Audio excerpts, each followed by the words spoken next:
for me, it's the most important thing. I actually learned about love when I had my first kid. I've just never been in love. I've been in love in businesses, but I have never been in love. I'll be honest and admit it. Not the kind of love you talk about in a book, right? Or the movies.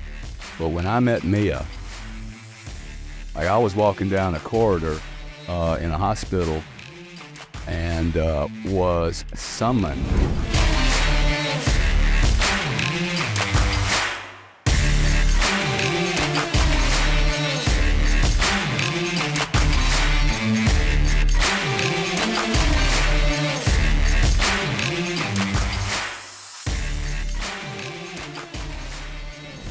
Hey guys, welcome back here to Driven Channel. I'm very excited today I know a lot about him, but he just got to know me. So Gary Cardone here for our Driven podcast, and I'm very excited. Gary, I met you like virtually, like on the internet, like a long time ago, and I know you're a twin. You know, you have a twin brother, and I just want to get down and talk about, for those people that don't know you yet, who is Gary Cardone? How did you grow up? I know that your economics marketing background. I know you lived in the UK for 10 years. I researched the Chargebacks 911 company that you had, where you made a lot of money, and you're obviously a very extremely successful entrepreneur. So I can't wait to hear your story. So to get started, Gary, how did you get started in business? And I know if you could talk a little bit about your childhood, growing up with your family, and how was all that? Who's Gary Cardone? Yeah, well, I'm just regular guy, man. Grew up in I'd say middle class, maybe lower middle class. Lost a dad when I was 9. Mother, a Sicilian mother that was always present. She didn't go to work after he died. I think she, managed the very little money that he might have left in an insurance clause. And we immediately moved out of a home that was my dad's real dream home. Funny, I can't really show you this here, but like I've lived on the water ever since. I mean, every home but one home. It took me like 30 years I was getting a divorce, actually, and my kids were, my ex-wife must have been telling my kids that I need too much big things and airplanes and big homes. And I had to sit down with my kids, my daughters, one day. I said, hey, look, you guys didn't know this about me, but I grew up on a lake. I've lived on rivers, oceans, the Thames River in London. Like, I have always lived near water. I feel really good near water. And it's interesting the amount of things that in my childhood, I look back now and go, okay, that was an imprint. That was a message. I remember seeing a little ticker. My dad was a stockbroker. And it's really fascinating to have Grant and I both have different perspectives, right? Like our perspectives on growing up are fairly different. I remember seeing this little ticker thing. You're too young to remember what it looked like, but it was in a little machine about this big, and it would print the prices of IBM stock, General Electric. And man, I saw that and I thought, wow, my dad is a business leader, genius. He's guiding the planet. These are the real warriors on the planet. I was so excited to become a businessman and to like shape the world. And it's interesting to me that my first job would become trading one of the most violent commodities in the world. And I still believe it had something to do with seeing that ticker symbol going, hey, this is my space, right? This is the space I want to be in. So, as a teenager, Grant and I, we should be dead. We should have been thrown in jail a number of times. We got really lucky. Last night I saw a video of a gang shooting. I don't know how it came up on one of my feeds. And I mean, I could have ended up there, but for the grace of God, like, I don't really know how. But so I'm just very grateful that I did not lead a charmed, perfect life, and I could have ended up in a lot of trouble. Gratefully I didn't. But one of the things I did, Albert, the grant didn't do was, as soon as I finished college, which I found to be excruciatingly painful, I mean, like brutally painful, as soon as I left school or finished that graduation, which I would recommend, like 95, 98% of the people not even bother with going to college tomorrow. Makes zero sense. Even if it was free, it would make zero sense, much less taking debt. As soon as I graduated with an economics and a marketing background, I went to Houston, drove to Houston, and started interviewing and begged for a job. I got a job in the oil and gas business. Funny, they moved me down to Corpus Christi, Texas, and my job was going to be a gas buyer. I had no idea what a gas buyer was. Yeah. But lucked into a really cool job and had some mentors that trained me up. And I think I was making 30 grand a year, and I was being overpaid. I mean, seriously, I was being overpaid for what I knew. They gave me contracts that were this big. I mean, you know, like 2,000-page contracts with Conoco and Exxon. I had to read all those contracts, and it was scary. It was scary in that first 9 years starting a career, but people ask me for advice today, and my first message is leave your home and leave your town. Leave your home, leave your town, and go somewhere where you're not known. There's no comfort. There's no pillow. There's no safety. There's no mommy and daddy to call. And that really made me man up and start learning how the real world works. So that was my first entry into business. I will tell you, I was radically, within 24 months, my vision of my father being a great leader, and therefore all business people were great leaders, was eviscerated within like 12 months. I'm like, oh my God, these people just came out of high school and college. Like nobody, you know what I'm saying? I mean, they're still in high school and college. How do you know that? Well, they're politicking in August for their bonus in December. People are maneuvering around. I mean, that was not the business world I thought I was going into. So for me, it was a really stark, because you got to remember, my first job was working for a company of 6,000 people, man. Grant went and sold cars. Didn't have a boss, really. Corporate, expense account. You know, I'm 21 years old. All of a sudden, I found myself sitting in a ranch with, in Laredo, Texas. Funny, you're Mexican, with Sanchez O'Brien. Remember the Sanchez O'Brien family?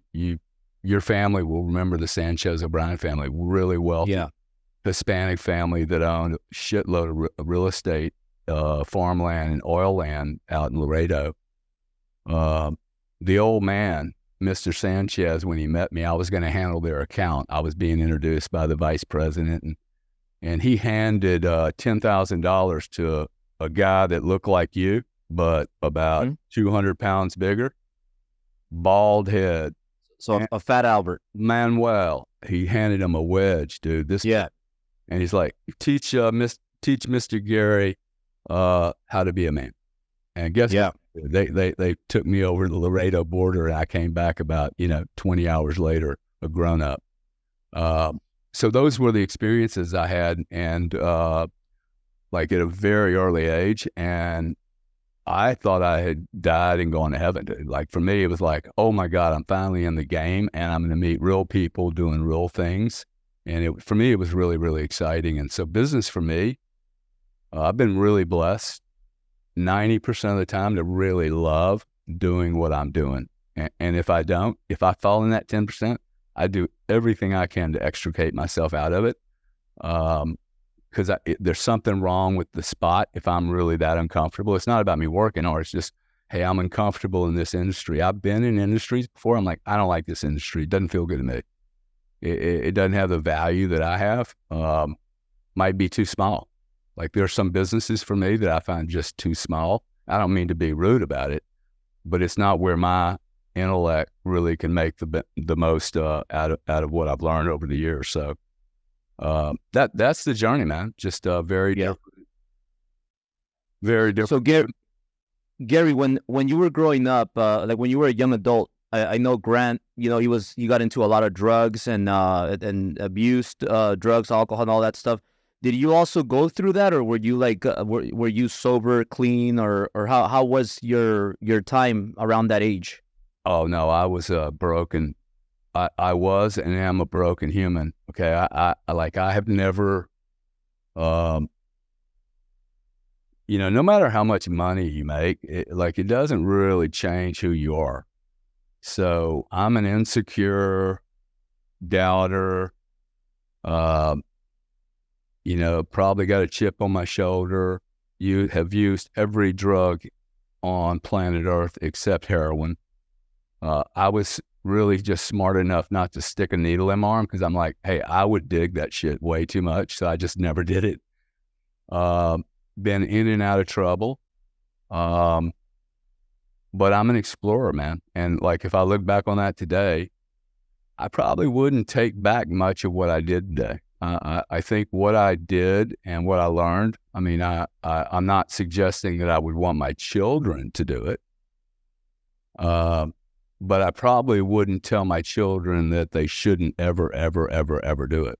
Like, because I just don't think that's going to work anyway. Like, I just think some people are built to explore. And when I'm bored, the real problem for me is if I'm bored. Yeah. Then I get into, that's when I am, I will get into trouble if I'm not careful. I'll just start doing things that are suboptimal. So, I mean, we could spend 2 hours on, doing drugs, not doing drugs. From the age of 25 till 50, I didn't touch a drink or a drug. And I built 3 really big businesses. For me, it was literally like, hey, I have to be really clear here. I moved to London, not drinking and not using drugs in London, and big business with Goldman Sachs. Let me tell you that anybody that says that, oh, I can't do it, my industry requires me to have a little sip or two. No, it doesn't. That's a justification. It doesn't really. But like today, I don't judge anybody for doing whatever they're doing. I just find that I'm lucky to. But I would not take back the dark day. I wouldn't take back the excitement, the adventures. I mean, I got stories that, like my kids say, the greatest stories are made from from suboptimal decisions. The greatest, right? So I'm not very rigid about my view on how people need to lead their lives. I just think that when you're an F-35 and you don't even know, a fighter jet, like if you believe in God, and like I've always felt like I had more power and more capability, but a really inept understanding of how to use the machine. Like, I got weapons, I've got fuel, but like sometimes I go off course. I don't really know how to run my own machine. And I'm still here now 60 years later, dude. I'm still trying to figure out how to run the machine. Do I even understand what this machine is capable of? Yeah. Until like last night, I had a realization that I think I continue to underestimate what this machine's capable of doing. 60 years later, dude. Like when are we going to ever learn, right? So maybe the message is you're not going to ever learn. And you're only going to go over the edge when you go over the edge. So how many kids do you have? I know you said you have a family. 2 kids. Is boy, girls? Two daughters, teenagers, 16, 14. Got it. Yeah. So I have 3 girls. Nice. So well, one's going to be 7 in a month. Her name is Italia like Italy. And then the next one is Berlin, and she's 4. And then the last one is 9 months now, and her name is Callie. So I named them all after Ferrari. So I'm a big Ferrari guy. Nice. So they're all named after the Berlinetta, the Ferrari 458 Italia. And so 3 daughters, and I just feel like kids make you a better version of yourself. They kind of just discipline me to focus more on the valuable things of life and value more every minute. How have your girls been for you? Did they change your life in a way, or how do you? What's your opinion on family? What does family mean to you? Well, no, just really appreciate. Okay, I am not a political person at all, so I just say it like it is. For me, I didn't get married till I was I've been married 3 times, but I didn't have children till I was 49 years old. And anybody that's listening to this, I think it was an awesome play for me. Okay, I was ready at 49 to have kids. I am an awesome father. And that's the first thing. I suspect you are a really good dad, that you enjoy being a father, just by what you said. Quite frankly, maybe I'm just really selfish. I've actually learned more from my children than I've learned probably anywhere else on this planet, about myself and about other human beings. For me, it's the most important thing. I actually learned about love when I had my first kid. I've just never been in love. I've been in love in businesses, but I have never ever been in love. I'll be honest and admit it. Not the kind of love you talk about in a book, right? Or the movies.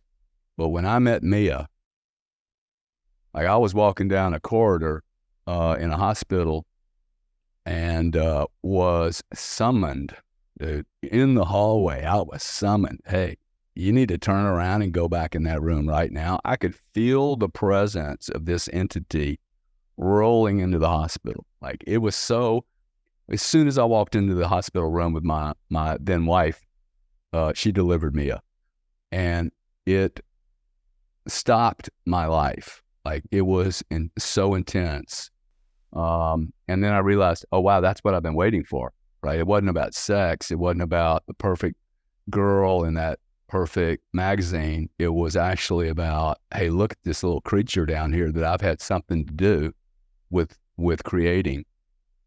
It was staggering for me. And then the second one was staggering. I would have, like, I'm 65 now, divorced now, really difficult divorce because it's a huge business and a lot of egos.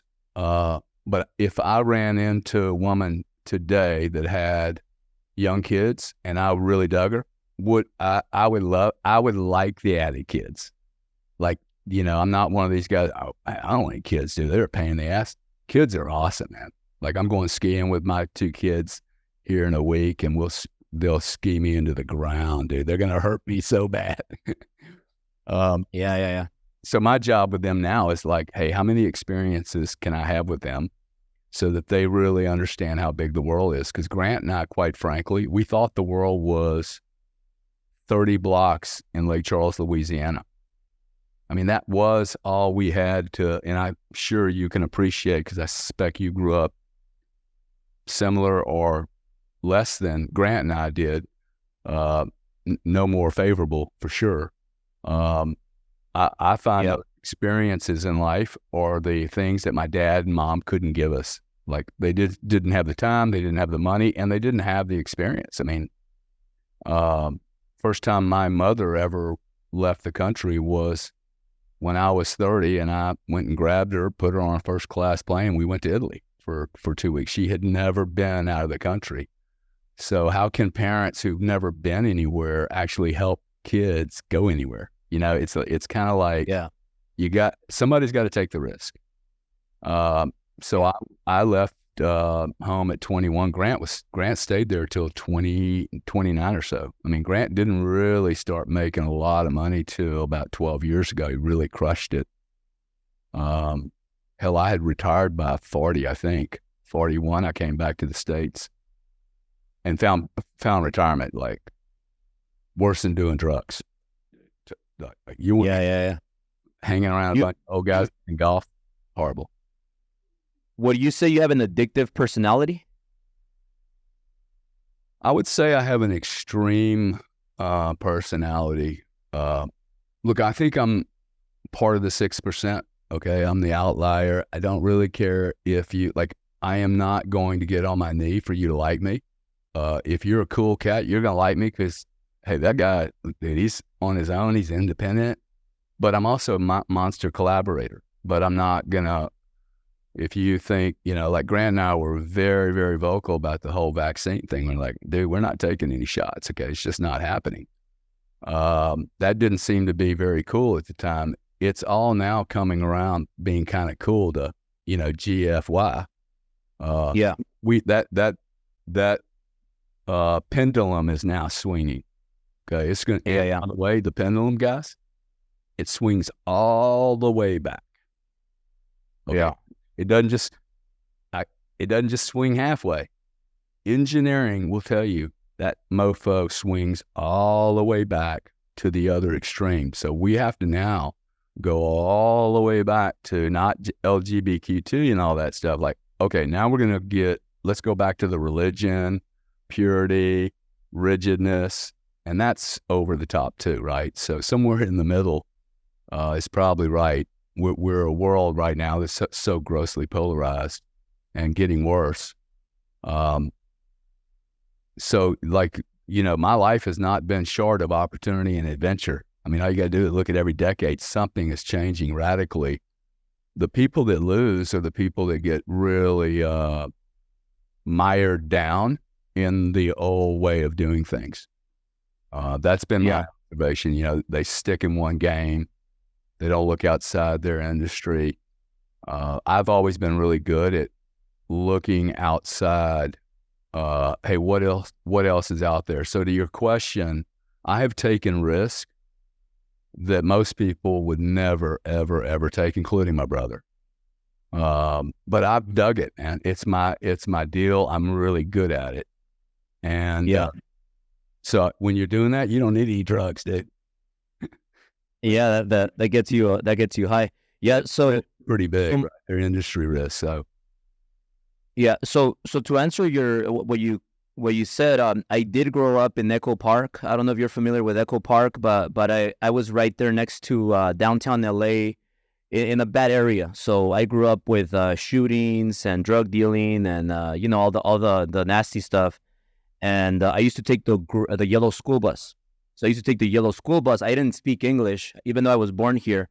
My parents didn't know English, so they taught me Spanish. So I took the yellow school bus, and then I went to school to it was an area where 99% of everybody there, they were all white Americans, and they all English. But it was a better neighborhood, so my mom wanted me to go there to be out of the gangs and all that stuff. So for me, that was like a huge. I didn't know what to do, so I was forced to learn English, got bullied, got called wetback, and I can go on, but it was I hated school, like elementary school, middle school, high school. Then I was a college dropout, and so I was always like yourself. I always felt I had a chip on my shoulder, so I was always supposed to be the stupid kid that was never gonna do anything with his life. And when I had my child, my first one, Natalia, that's when I really became, I would say, ethical. And what I mean by that is, not that I wasn't very unethical, but I used to go out, drink, meet girls and things like that, even though I had a girlfriend, which was my now wife, and I would end up like in strip clubs and places like that. But then when I had my daughter, I just decided, you know what, I'm gonna commit now to be with my girl, and I'm a father now, so that really just made me focus. And not that I was a horrible, bad person, but, every now and then I would have a little slippage. Yeah. But I was really focused on I wanted to be the best father I can be. I wanted to be the best role model for my daughter. And there's no way I can look at my daughters in the eyes if I'm, cheating, sleeping around, or doing other stuff that I'm not supposed to. So that made a big difference for me. Good for you, man. Good for you. I've never gotten... I know some guys like those clubs, but I've never understood the clubs, the strip clubs. I just, maybe I'm sexually repressed or something, but I don't, I have no interest in paying some girl to, sit on my lap while a bunch of guys watch. I just don't even get it.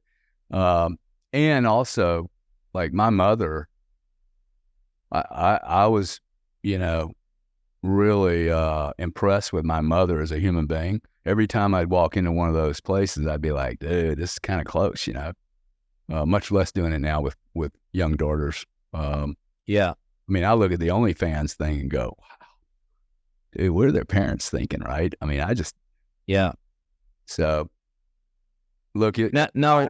I have enough problems keeping my own closet clean, so I just do not judge other people. Like I'm really good at not judging other people, what they do. I'm like, dude, do whatever you want. If it's working, cool. But Yeah. works and doesn't work for me, and Yeah. And that will work well. I'm retired from all that stuff. That was back then. But you mentioned something about college, that if you could give one recommendation, it would be don't go to college. And then you also said leave home, which I think is big because it forces you. I didn't make my first million until I left home. So for a while, 2008, I lost everything when the mortgage, we had the mortgage meltdown, real estate crash. I lost everything because I was in real estate. And I remember I slept in my Ford Explorer for 2 months because I was homeless. And then eventually, I would stay at my mom's house. I would stay at my girl's mom's house every so often. But that limited my growth. So I didn't really become a businessman until I said, hey, you know what? We're going to go get an apartment. I got myself an apartment by myself, $1,500 a month here in West Hollywood. And until then, it forced me to pay my bills, be by myself, figure things out. And that made me, after then, that's when I made my first million. I made my first million. I started my first company, the mortgage guy. And that's how I became. But you mentioned skip college and you said leave home, which I really like. Can you elaborate more on that? Why do you think that going to college is a mistake? And also, why should you go out on your own, in your words? Well, first off, so I have a 16 and an 8 and a 14. My 16-year-old will be pushed out of my house at 18 years old. She can come and hang out sometime, okay, but she will not be allowed to stay here. Now, mommy may give her a little pillow. Her mom left her home when she was 15, one of the most extreme entrepreneurs I've ever met. Mormon girl, monster work ethic, left home from a broken dad. I mean, not a nice guy at all. Yeah. A lot of abuse. And what does she do? She goes out at 16 and she proves the whole planet she's going to be an entrepreneur. So the message for me is leave mommy so you can become a dad. You can become a man, right? Leave all your buddies who cannot possibly think about making $1 million because they're thinking about playing Command and Conquer tomorrow morning or Riot Games or whatever games they're playing with their buddies. The problem with, I believe every 7 years, I have to refresh my friendships. I have to refresh the people I'm around. I am a very different human being 7 years later. My entire cellular structure in my body has been replaced. 7 years, every cell is fresh cell. Okay, like constantly cleaning and refurbishing and new birth. Yet I'm going to hold on to my sister, my brother, even my brother. Like my brother, I call my brother up and tell him some of the things I do. He'd be like, bro, why would you take that much risk? This is what I do for a living, dude. I've done this my whole life. I've been successful at doing this my whole life. Taking risks that he would consider to be just ridiculous amounts of risk, just mostly because he just didn't understand it. And like I need to get around people that aren't threatened by the ideas, aren't threatened by the dream. And I think that if I dream bigger than you dream, it's going to challenge your dreams, right? Especially if you start getting into some kind of competitive thing, which is not necessary, quite frankly. But it's just, look, I've just dreamed too small. I think everyone dreams too small. Yeah. Look, I don't have any friends who at 5 years old, we were all hanging out in diapers together. Me and Grant don't spend a lot of time together. Okay. Like I have this is more important for me right now than spending time with Grant, right? I'm not going to learn anything from Grant. So I have to get out of my comfort zone and all great experiences are outside the comfort zone, right? Jump out of an airplane. Okay. It's outside your comfort zone, man. Go scuba diving at 80 feet. It's outside your comfort zone. You'll start to realize, shit, dude, I panic, man. I panic at 80 feet, right? Ooh, do it at nighttime. Okay. Yeah. I just think I remember a man I met once. I was doing some trainings. I was involved. I've always been involved in doing kind of extreme things spiritually. Like I have tried a lot of different adventures, self-help, read thousands and thousands of books, been on journeys with leaders, shamans, fake leaders, anybody, like whatever, just to know myself better. And I remember meeting a guy, shows up for a conference, a weekend conference. And his deal is, hey, my name is Bob and I have no passion. You ever met one of these guys with no passion? This guy lived All the time. 47. That's a lot. It's amazing, dude. He's 47. He said, I have no passion. I have no passion. I have no passion. Well, we were outside. Well, I grabbed the guy and I pulled him into the swimming pool and we went underwater. Pulled him underwater. Guess what happened within 2 seconds? He found passion he'd been talking about for 40 years that he didn't have any. It was amazing. The passion just showed up, dude. He was underwater 2 seconds. He became the most passionate organism on planet Earth, punched me in the face. It was awesome. Exercise done. Thank you very much. Everyone is passionate if they're given the opportunity, if they're forced into the opportunity. If the compression is enough, you will either cow down and surrender or you'll become a champion. Right. And you said something about every 7 years, you refresh your relationships. I like that. But you're 65 and at 41, you're making $7 million a year. Over the last 2 decades, how much, like, what's the biggest thing that has changed? Like you've been super successful since very early. How much better have you gotten from 41 to 65? And what are your goals for the next 7 years? Because I know you have big goals still. You still you seem very focused right now on your next moves on growth. You're getting online. I don't know. That's another follow-up question to this. Like you're wealthy. Why are you now getting online and growing your personal brand? It's scary. It's very scary. That's one reason. Oh wow, why am I so scared of this? Why am I so scared to get in front of a camera? Or I've never done any social media. Okay. I got on Twitter 6 months ago, man. So that's one thing. It's scary and it irritates me that I find, and I'm being very vocal about the challenge. Like for me, it's just, almost like an inner voice going, hey, why would you tell anyone what to do with their life? Why would you be a leader or a mentor? So some level of just shame, trying to bust through some shame. The other reason is that I'm a very good observer of disruptive moments. Like I've missed 2 of them, but I'm really good. My whole career has been in extremely violent periods of change, whether that was in the energy business or the payments business or now money. And I think money, Bitcoin, this digital revolution we're going through is coalescing with 2 other things. One of those being that we are, through decentralization, disrupting media. And if you remember the little chip on the shoulder I talked about, I think mainstream media is the absolute tip of the spear for the propaganda machine of, if you believe in, a small group of people trying to control 8 billion people, if you believe in that whole deep state thing, then you must believe that one of its main primary weapons is mainstream media through propaganda. Well, for the first time in probably 100 years, dude, you and I are now taking media into our own hands. We will do it, 10,000 of us.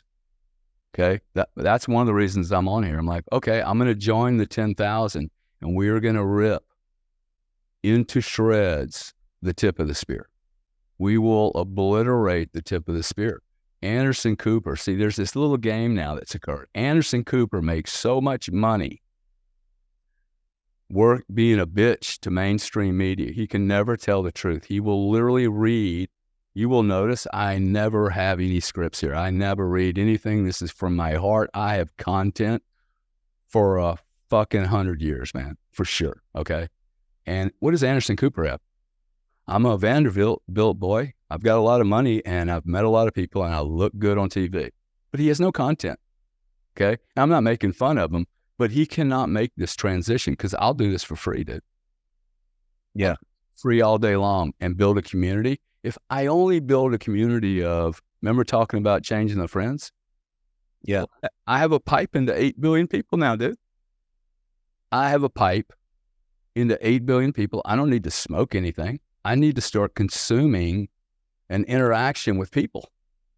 And I think if I'm honest, just the law of big numbers. And I've seen what my brother's done. Like my brother went out hey, I want a bunch of people to hate me. It was his weird way of saying, hey, I want to get in contact with a bunch of people. But he figured out if, 5 million people hate me, hell, at least 10 million people saw me. So we have a window here. I have content. I have experiences. And it seems like a lot of younger people are really, really, really interested in having, hey, could I get a mentor? Like my dad's not there to help me.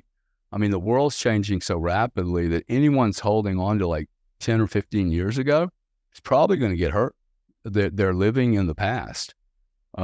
This is a monumental moment in time. I am more sure of this probably than most people, that what we are going through right now, most certainly my brother, what is occurring right now is so substantial, dude. Like I cannot tell you how exciting. You're how old? 40? 40. Yeah. I would spend $5 million to be 40 again for this opportunity. Now, I actually like the age I'm at because I can really take advantage of this one. This is living in history. Okay, we are going to see things that happen that we have never seen on this planet. And it's going to happen in volumes, and it's going to happen for a long time. This stuff you're seeing with Disney, dude, this is going to get worse, okay? You're going to see boycott city. You're going to see a bunch of people start to rebel. I think you're already seeing that in the streets right now. You're seeing, anger, upset everywhere. We have every one of I'm a very macro type guy. Like I've been watching politics and markets my whole life. You have OPEC falling apart. OPEC was a construction back in the 70s, Henry Kissinger, where all petrochemicals are priced in dollars. That was a deal. That was a construct. That's falling apart. NATO was a part of that construct. NATO's falling apart. Europe is falling apart because it was put together incorrectly. I mean, this is going to be a global history lesson, and it's going to show, I think, the people that benefit the greatest are going to be people that move out of their little universe, whether it's in California or Mexico or Louisiana, and they start opening their eyes to the entire planet. What's going on? This is truly an opportunity for 8 billion people to get ahead of the man. This is a window. If people really understood what was going on, this is a window for freedom for every human being if they can get the data and you and I aren't censored. Now, if we're censored, that's a problem. And that's one of the reasons I'm speaking out, because you can't expect just 10 guys to do it. Then you can't expect 100 guys to do it. Censorship is going to come, dude. Your platform's going to they're going to attack these platforms for sure. And they're going to do it in this year. They're losing control. See, this is once you decentralize communication, you have effectively decentralized banking, because communication, what are we doing right now? Dude, we're trading currency right now. For sure, you and I are trading currency. More valuable than a little piece of paper, right? We're also doing it so fast. We're saving so much time. Like I think you're in Florida, right? I'm in LA here, by your old house. Yeah. And this is getting better. Okay. So I'm actually learning in 6 months, literally 6 months. I am actually learning because I'm really good with people. I'm really good face to face. I've always wanted, hey, let's meet face to face.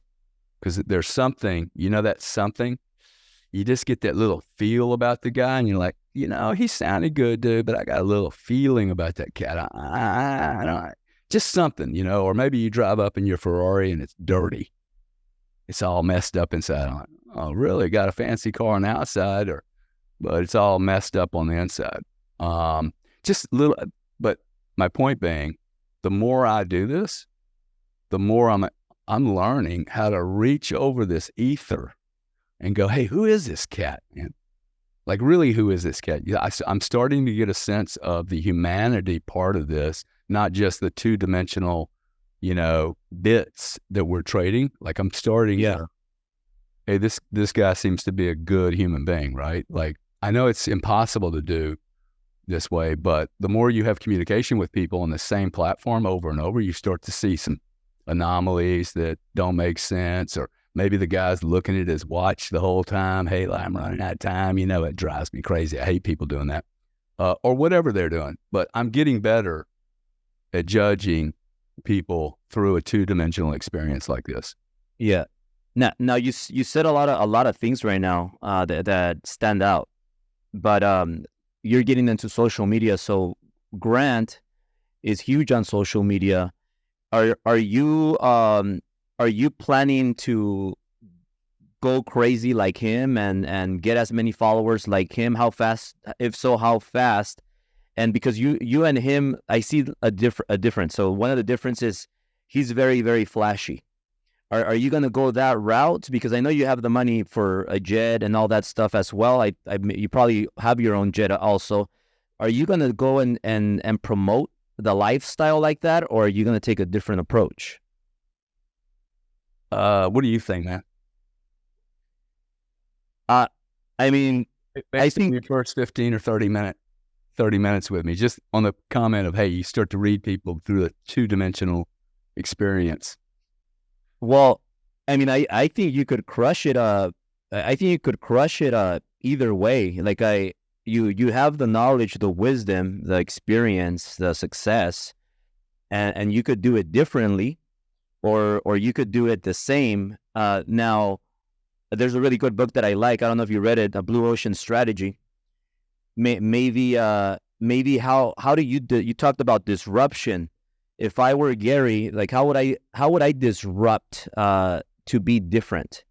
Because a lot of people right now are doing the same thing, showing the lifestyle, promoting like that. How can you disrupt it in a way? Because for me, I copied the Grant Cardone, the Ty Lopez way with the cars, the watches, the plane, that kind of stuff, and it worked for me. But now there's a lot of people doing that. There's a lot of people doing it, and so I'm almost like, how do you do it differently? But I don't know. I think that always works because when you show those things, it makes people want to believe you. I don't know what your thoughts are on that. Well, look, we are really, really different people, he and I. It is not in my DNA. That's kind of funny, right? It's not in my DNA to get on a plane and take a picture. Yeah. I don't. The other thing is, like, for me, that's not really the reason to be great at something. Like, I've never done anything for money, man. Like, Grant and I are really, really different. Like, I haven't checked my bank account. I haven't balanced my bloody checking account in 40 years, okay? Like, I don't even worry about it. I can outproduce most human beings, but I'm also not going to, like, I've had a Porsche 911 Turbo. That's the nicest car I've ever had. I should have sold it the day I had it. My ideal of a car is like sitting in the back, bro, having a driver. Like that for me. Having a driver is the best thing in the world, and having a plane is the first best thing in the world. But I don't. I think the You own a private jet also? You have a private jet? I have I do a fractional with some guys because it makes more sense for me. I don't travel like Grant does. Yeah. But I also don't use it as a promotional tool either. Like what he's doing is cool.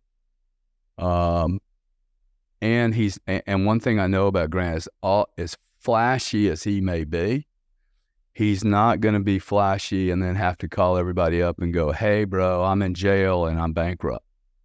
Like, see, his flash isn't debt flash.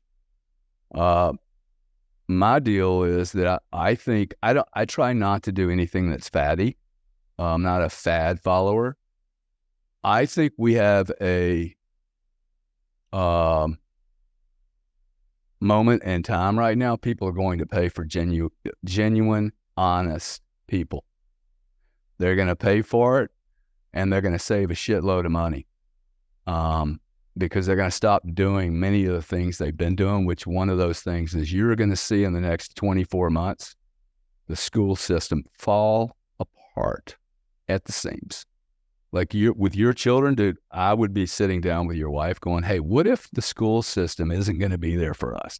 What are we going to do?" You know what we do? Because we live here, we live in Bel Air, and we moved there for a reason, not I'm not saying it to show off or anything like that.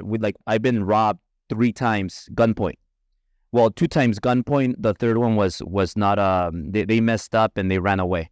They tried to break into to my house, but we moved in there, and our girls, they get homeschooled, so we don't believe in schools.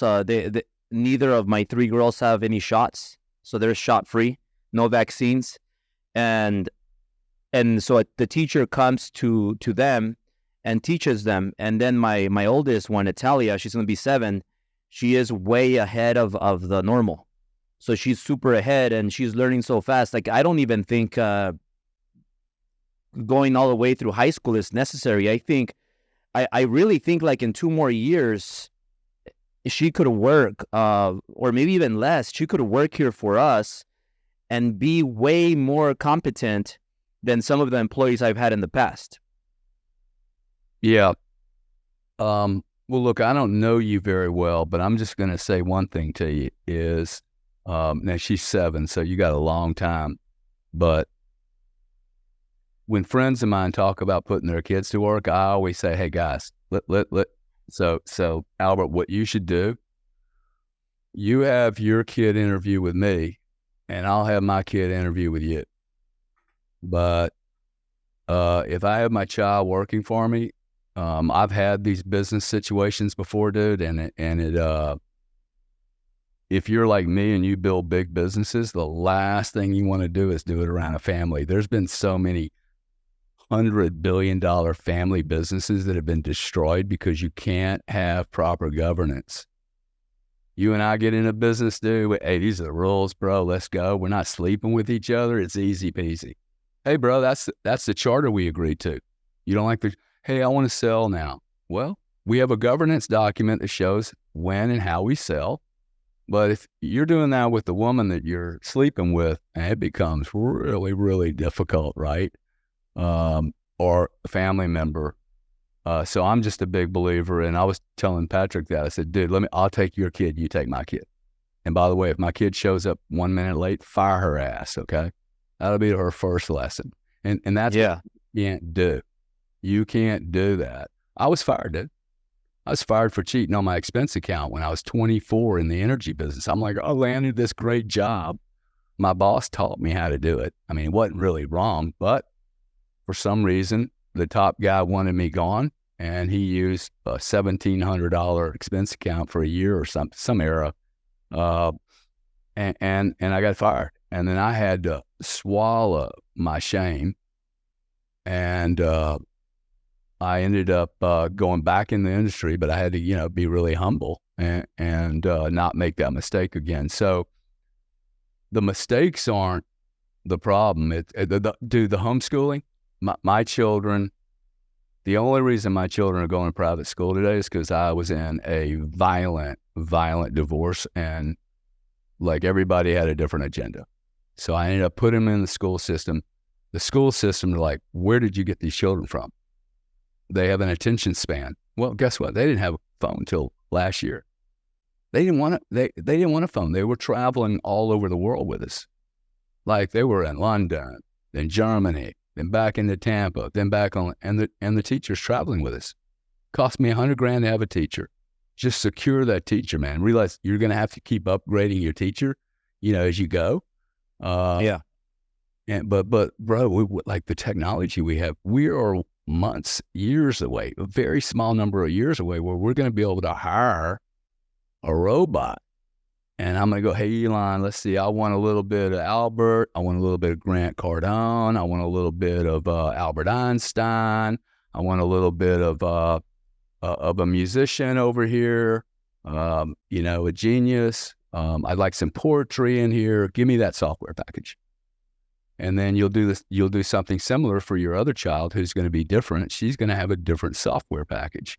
So this is why I say the school system, I think, we're either going to strike and people stop sending their kids to school, or the school system is going to do another COVID, which, what did we learn there? You have an obligation to send your kids to school and pay for it, but they do not have an obligation to teach you. Yeah. You do not have an obligation to teach you. And your state, they're going to remove the grades now. It's ridiculous, man. And they're going to remove. Duke just said that 80% of the people that go to Duke score straight A's. How's it possible, man? How is it possible 80% of the people get A's? Like, that's like saying, okay, everybody's on varsity team. Everybody scores the right. top. Like, I don't get it, okay? Like, these kids are going to walk into a world, realize, like, I think it's more like 5 to 95, right? I do 95% of the work and then, or bring in 95% of the revenue. Like, it's not 80-20. It's more like 90-10. Ask a real owner like you, who brings in the juice, right? There's a lot of people pushing paper, and that's neat. Yeah. But it ain't 80-20. It's never been 80-20. So yeah, the Pareto rule, right? I was talking about the Pareto rule here with my office, and I was telling them, hey, you know what? Now it's not 80. I said exactly what you said right now. I said it's not 80-20 anymore. It's 90-10. And then I said, wait, you know what? It's more like 95-5 now. Totally. And then you look at risk. Okay, now who's taking the risk? That's 1 to 99 or 0.05 to 99.5. You wonder why it's a 1% rule? Dude, because we take all the risk. I'm taking a crazy risk, right? Risk that some people would look at. My brother's looking at what I'm doing right now. He's like, dude, like, why? And I'm like, you deploy $200 million in an apartment building, don't even think about it. I don't ask you why the hell you're doing that, dude. I'm not arguing with you. I look at this and go, there's no difference, okay? I'm just front running everybody and their brother. And sometimes when you get into a business that's really big, I mean, this is a great lesson to learn. I was in a business that was worth $500 million. I was trying to get out of it for 4 years, dude. 4 years. Being in that business that was generating about $70 million a year cost me, because I wasn't able to pivot, get out, get my cash out, and move into a more interesting period, a more interesting space that I knew that I should move out of. That's cost me at least $250 million. Okay, so that's a message where, like, people go, hey, like Gary's really, set and all. Hey, that's a monster mistake, man.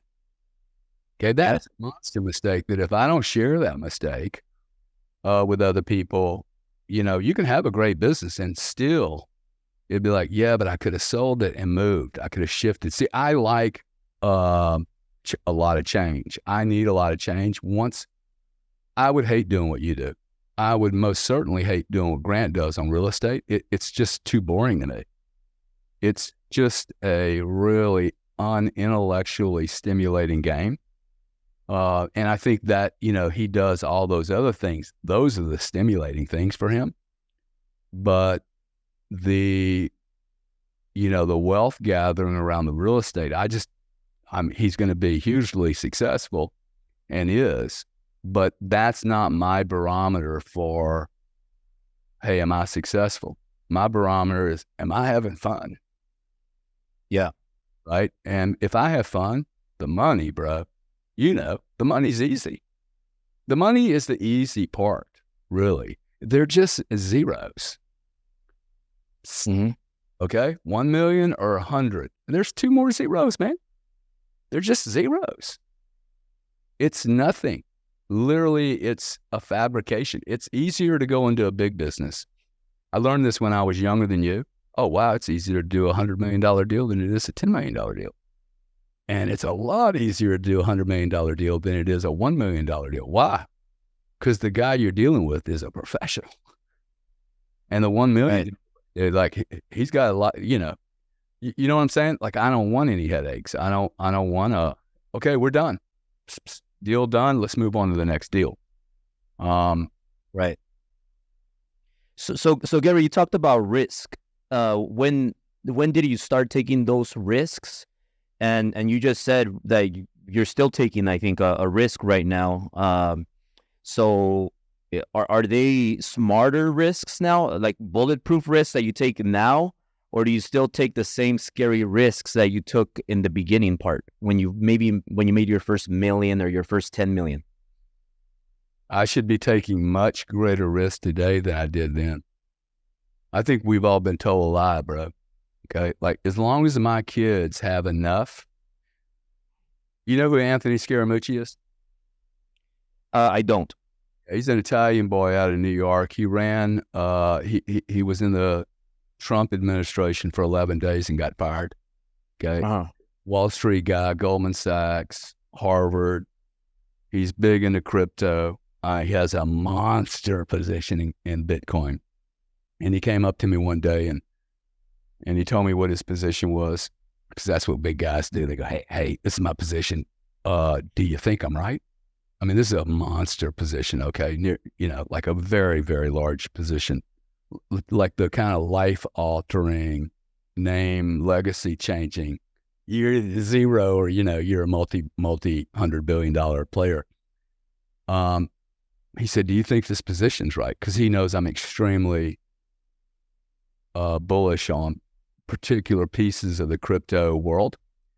And I looked at him, I said, well, look, this is the way I see it, okay? Because he's got 3 kids like you do. You're a little bit younger than me. I said, yeah, this is the way I see it, Anthony. And where's your wife at? Bring your wife over here. If we're wrong and it goes to zero, your kids grow up exactly like me do. They got to go to school. They don't end up with anything. They don't have a trust. Wow. Looks like you and I turned out okay. On the other hand, what if we're right? What if we're right and my 30-year-old kid, when I die, gets a trust and I'm right? And now she's got to manage a couple $2 billion. That's what I'm scared of. I'm not scared of her being broke, dude. I should be taking great risk at 65 years old. I'm so much smarter than I was 30 years ago. Like, I've made a lot of mistakes. I can now, these decisions, these are the lowest risk decisions I have ever made in my life. The only difference is no one agrees with it. No one agrees that a 65-year-old should allocate 80% of their net worth to a new industry, a new invention, or do anything that's super consolidated. They're going to tell you to do the 60-40 bond swap, make 3% yield. I didn't do all this for the last 40 years to go conservative. Right. That doesn't make any sense to me. And the size of the opportunity is so vast. It could really be, this comment could be really well taken out of context. But I truly believe we're in a like polar shifting event where you could have 200 companies that have been extremely well known for the last 50 years go away. I mean, just become, like those cities that turn into just dust towns, right? And when was the last time you thought of IBM? It is one of the greatest companies in the world. You haven't thought of IBM in a long time, man. Yeah, it's been a long time because now it's all Mac, Apple. Yep. And I mean, there may be a new phone one day, right? I mean, everybody thinks Apple's got it all. I know a lot of people working on telephones right now. I see the old world, the legacy world of pencil and paper, ledgers and accounts, that is going away. And we are digitizing planet Earth. People don't understand this. If you just understand, hey, look, we've never had the ability to record everything. We've never had the ability to measure and quantify and qualify what this investment of time that you and I are making. What are we doing? We're exchanging digital, right? That's exactly what we're doing. And the question's going to be, how does mainstream media and all the old world that needs to make big fat margins, how do they compete? How does CNN move into this world? I don't think they do. Yeah. So do you believe we're in the metaverse right now? Oh, I think you and I are absolutely in the metaverse, and we refuse to acknowledge it. We think it's going to be something else. No, dude, we're doing it right now. It may be one-dimensional, okay, but it beats the shit out of you and I carrying that big vinyl record around in our Pinto, putting it on the turn wheel and listening to music while we go down the streets of LA.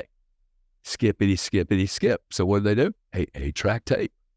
When was the last time you saw an 8-track tape, man? Okay, we have digitized, like on 2 telephones, I have 4 different music software programs, and Apple created the iPod.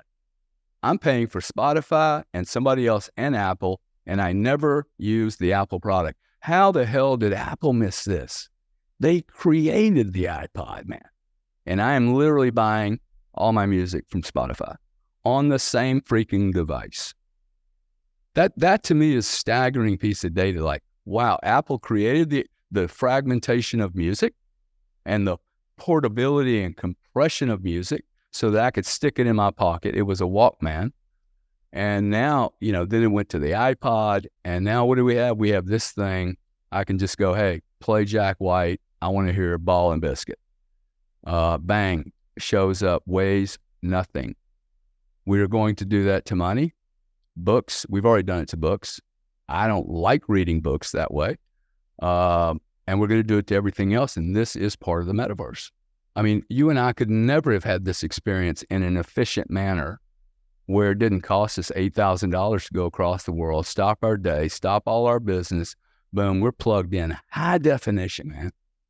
I want to pop a chart up here. I can pop a chart up here. If I want to pop a picture, like, what's it going to be in 3 years? It's going to be better. It's going to be a lot better, right? I think it's going to be so much better. You're going to see a spiritual problem from it. You're going to see a spiritual issue where people start having relationships with machines, man. That's how real this is going to become. Or it shows you how flawed our human relations are, that a synthetic one could replicate and be an improvement over the old organic relationships.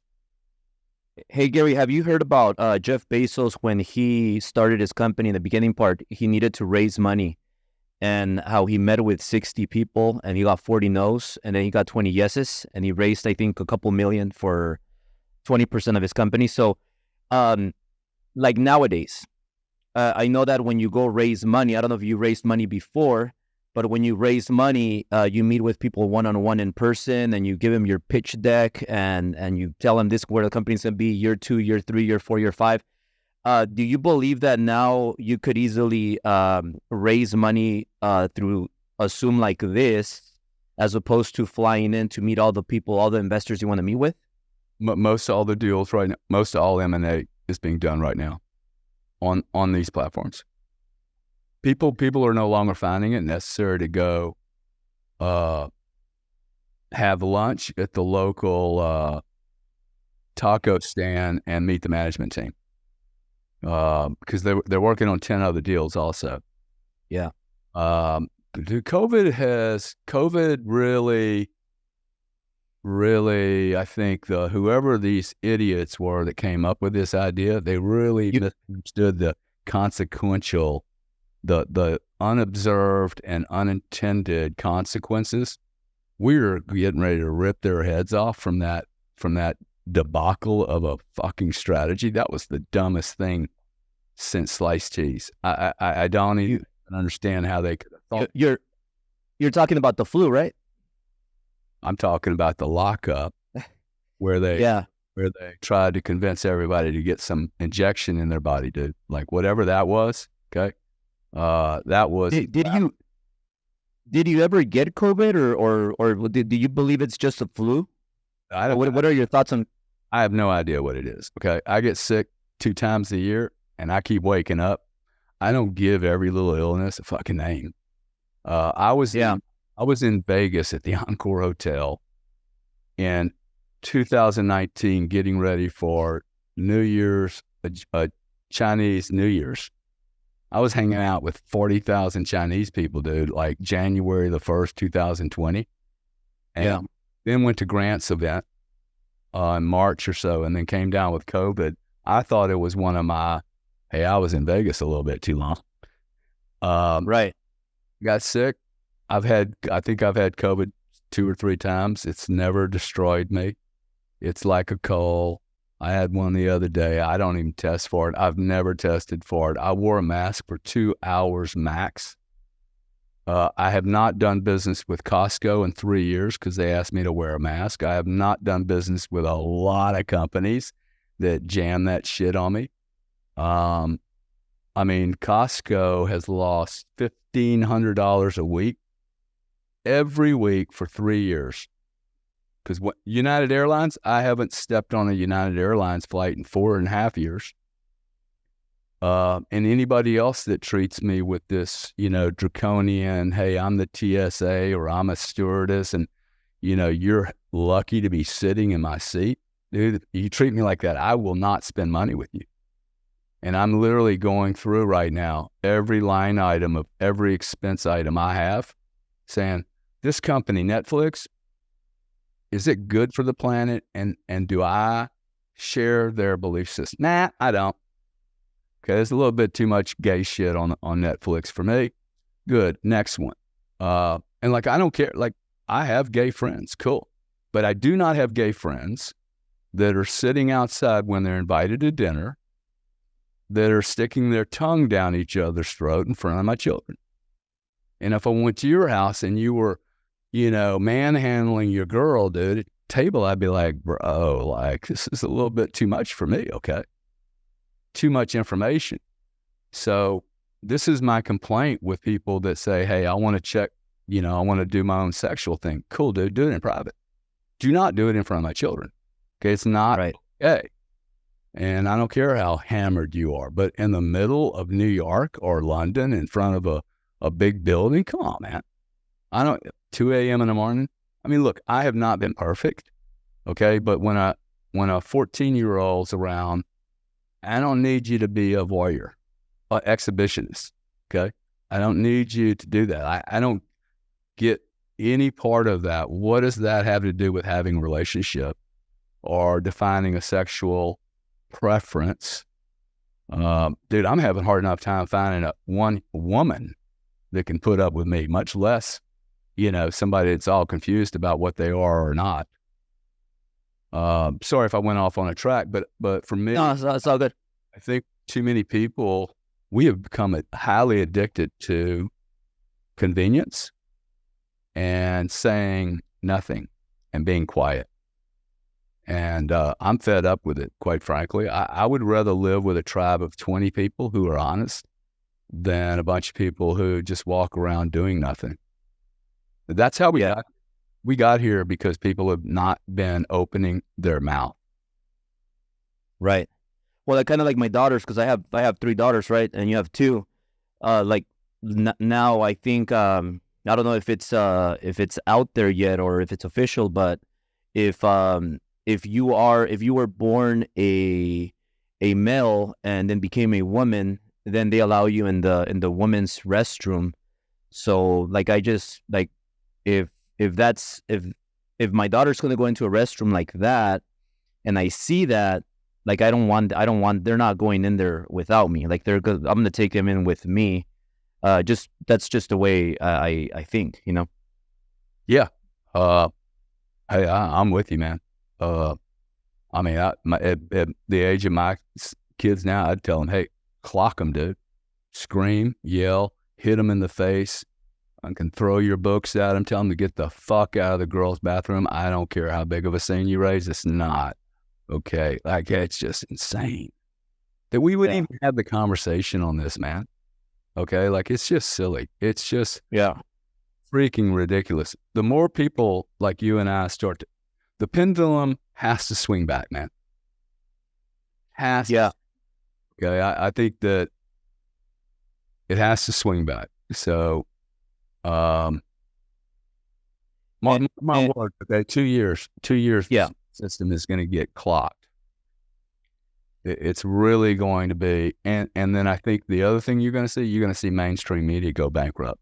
You're going to see some big news stations absolutely go bankrupt. There is CNN. There's no Fox cannot afford me. How's that for fucking news, dude? Fox, CNN, none of you can afford me. None of you. And I will end up with a bigger following. That's one of the reasons I'm doing this. I'm like, really? Okay, let's go, dude. Let's go, fucking hot shots. Let's rock and roll. Because if I get 100,000 viewers, and I don't know how many you have. Grant's got 1 million. Ooh, let's all go have a conference together. Yeah. So I got into. And that would be crazy, dude. Bring every. Yeah, I lost you when you went back like that. I couldn't hear you. Yeah, but I mean, imagine somebody collaborating. See, the period of collaboration, because a guy made a comment to me like, "Hey, man, you know, you doing this, you're stealing my peeps." You know, I'm like, I'm not stealing your peeps, dude. I don't want to steal your peeps. You can have all my peeps. Okay, like, do you understand what we're doing? We're taking the peeps from the liars. Okay, we're literally discovering who is waking up. Right? People that watch your article, they're thirsty for something, right? They're thirsty for your information. So to me, like, anytime you introduce information on this scale, what I call transparency, I've never been in a market where when you introduce transparency, it doesn't completely change the entire market. Because most markets are built on a lack of transparency. So very, very important little message there. Most people won't get it. I saw your eyeballs go, oh, that's an interesting comment. Seriously though, where there is obscurity and darkness, there is evil, and there are margins being made that are not earned. They're taken. I'm cool with you taking margin, okay, if you earn it. But I'm not okay with you obscuring the margin, hiding it over here, okay? Like, go try and find out how much money Visa makes from penalties, fines, chargebacks. You've gotten chargebacks, I'm sure. How much money do you get? Why does that problem just never go away? 50 years, man. I built a whole $500 million business around a problem that never goes away. Why? Because the problem isn't being attacked. The symptoms are being attacked. So the Visa, MasterCard, and some other people can sell shit against the symptoms. The same kind of symptoms we have with COVID. Let's not attack the problem. Let's put a mask on. Yeah, masks were sold, dude. 186 billion masks. Yeah. Okay, if I'm correct. And then you need to go, where were they all sold to? Take a guess. The percentage of, I'm going to go run the math on this real quick. I think it's like 82% of all the mask sales on the planet, and it was massive amounts, is in the United States. How can you explain that? How can you explain that 92% of all the opiates consumed on this planet are done by U.S. citizens? Not Chinese, okay, not that oppressed Chinese group, not the Japanese, not the Europeans. U.S. citizens, 92% of all opiates taken. Well, why do you think so? I think it's exactly the same reason that people are going to all have Bitcoin in their freaking 401ks, because they were sold it. Nobody wanted to buy this stuff, dude. They were sold these things. They're sold Bitcoin. They're sold the ETF. They're sold opium, codeine, painkillers. You're unhappy. You're depressed. If I ask you enough freaking questions, dude, you will get depressed. You know, hey, like, why didn't you make $1 million sooner than that? Like, Alfred, why did it take you so long there, buddy? Like, that's a horrible question, right? Like, well, why do you ask that question? Right? Yeah. They're running surveys on 7-year-old kids in school, man. Have you ever had a thought of suicide? Do you know what that does to a 7-year-old when you ask him the question? And it's always stupid. Well, and everyone has thought about it. Okay? Everyone has thought about it. So they're sitting there going, you should have a fucking note. Everyone has said yes to this answer. Have you ever thought about suicide? Of course, you see it on a movie and you go, whoa, what would that be like, dude? Whoa. Okay, I'm not wrong for thinking about running over a bridge one day when my girlfriend rejected me. Right? I'm not like a fucking freak. Like, I just had this weird thought roll through my, ooh, look at that chick, man. I'd like to bang her. I don't necessarily act on it. Doesn't make me an evil human being. I mean, she's a beautiful woman, right? Yeah. Yeah. But Gary, before we get into, like, I want to talk about crypto, because I know you're big on that, but before, also I want to have you at one of my Driven events. We have a lot of people. It would be great to have you too, and collaborate. I started growing my social media, got on TikTok, got on Facebook, grew all the platforms, and it's been great for my business and to getting my message across to people. And I pull a lot of the Latino community, so they're like the Latino Americans, and they're big here in the U.S. So I think you would be, they would love you, man. They would love you. I'll tell you something, dude. I love the Latino race. I like, maybe that's being racist, but I good. I love the Latino race. I have a lady that's worked for me for 15 years. Her name's Balbino. Love her. She's got a kid that's going to private school, dude. Like, my housekeeper's kid goes to private school. I'm so proud of that. And I've been buying him Bitcoin on the low down for like a year and a half, 2 years. So that's going to be my parting present with her. Here you go. Here, this is for Gavin. That's cool. He'll be all set up for college if he wants to go, but he doesn't need to go. I introduced him to Vivek, actually. Vivek came over, I had lunch with him and said, Gavin, why don't you, Bobby and Gavin, I said, Bobby, take your kid out of school for a day. And I offered the same thing to my kids, but they were like, no, we're too cool. We're going to school. My housekeeper's kid comes and sits and meets Vivek. And I thought, wow, dude, I could probably call Vivek up tomorrow morning and say, hey, Gavin, why don't you take off next year and go work on this campaign? How cool would that be, dude? A Mexican immigrant kid, 16 years old, working for a presidential campaign for a brown guy.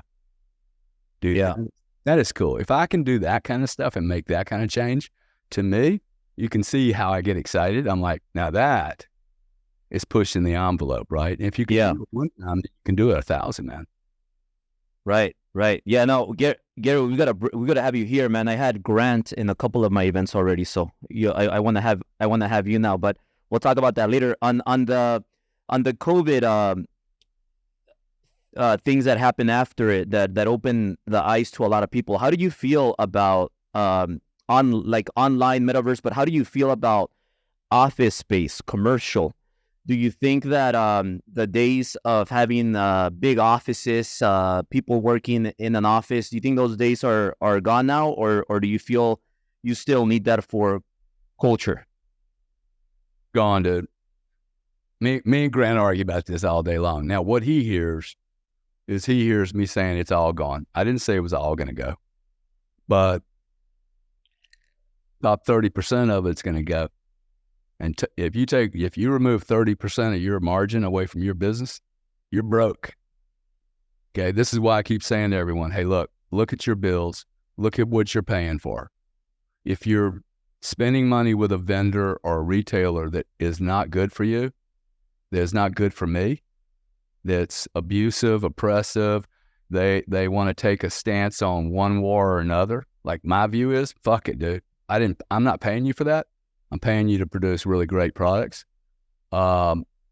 We will do so much damage to these companies because they have to work on quarterly earnings. Unlike you and I am never going to be a public company.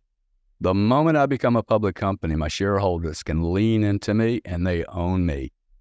Okay, but when I'm private, I can say, fuck you. I'm not doing business with you. I don't care about you. Okay, go do business with someone else. These are my conditions. And I think there's enough people out there to go, I agree with Gary. I'm going to shop with Gary and Bob's going to shop with Mary, and awesome. Go do your stuff and we'll see what happens. Once we start turning off $10 here, $10 there, hey, don't go to Starbucks, right? Like, don't sit here and go talk to me about all the plastic and the paper that's being burned up on the planet, and then you're shopping at Starbucks all the time. Like, hello? Like, don't tell me, hey, you don't have enough money, but you really are interested in Bitcoin or fractionalized real estate, and you're spending $10 a day on a cappuccino.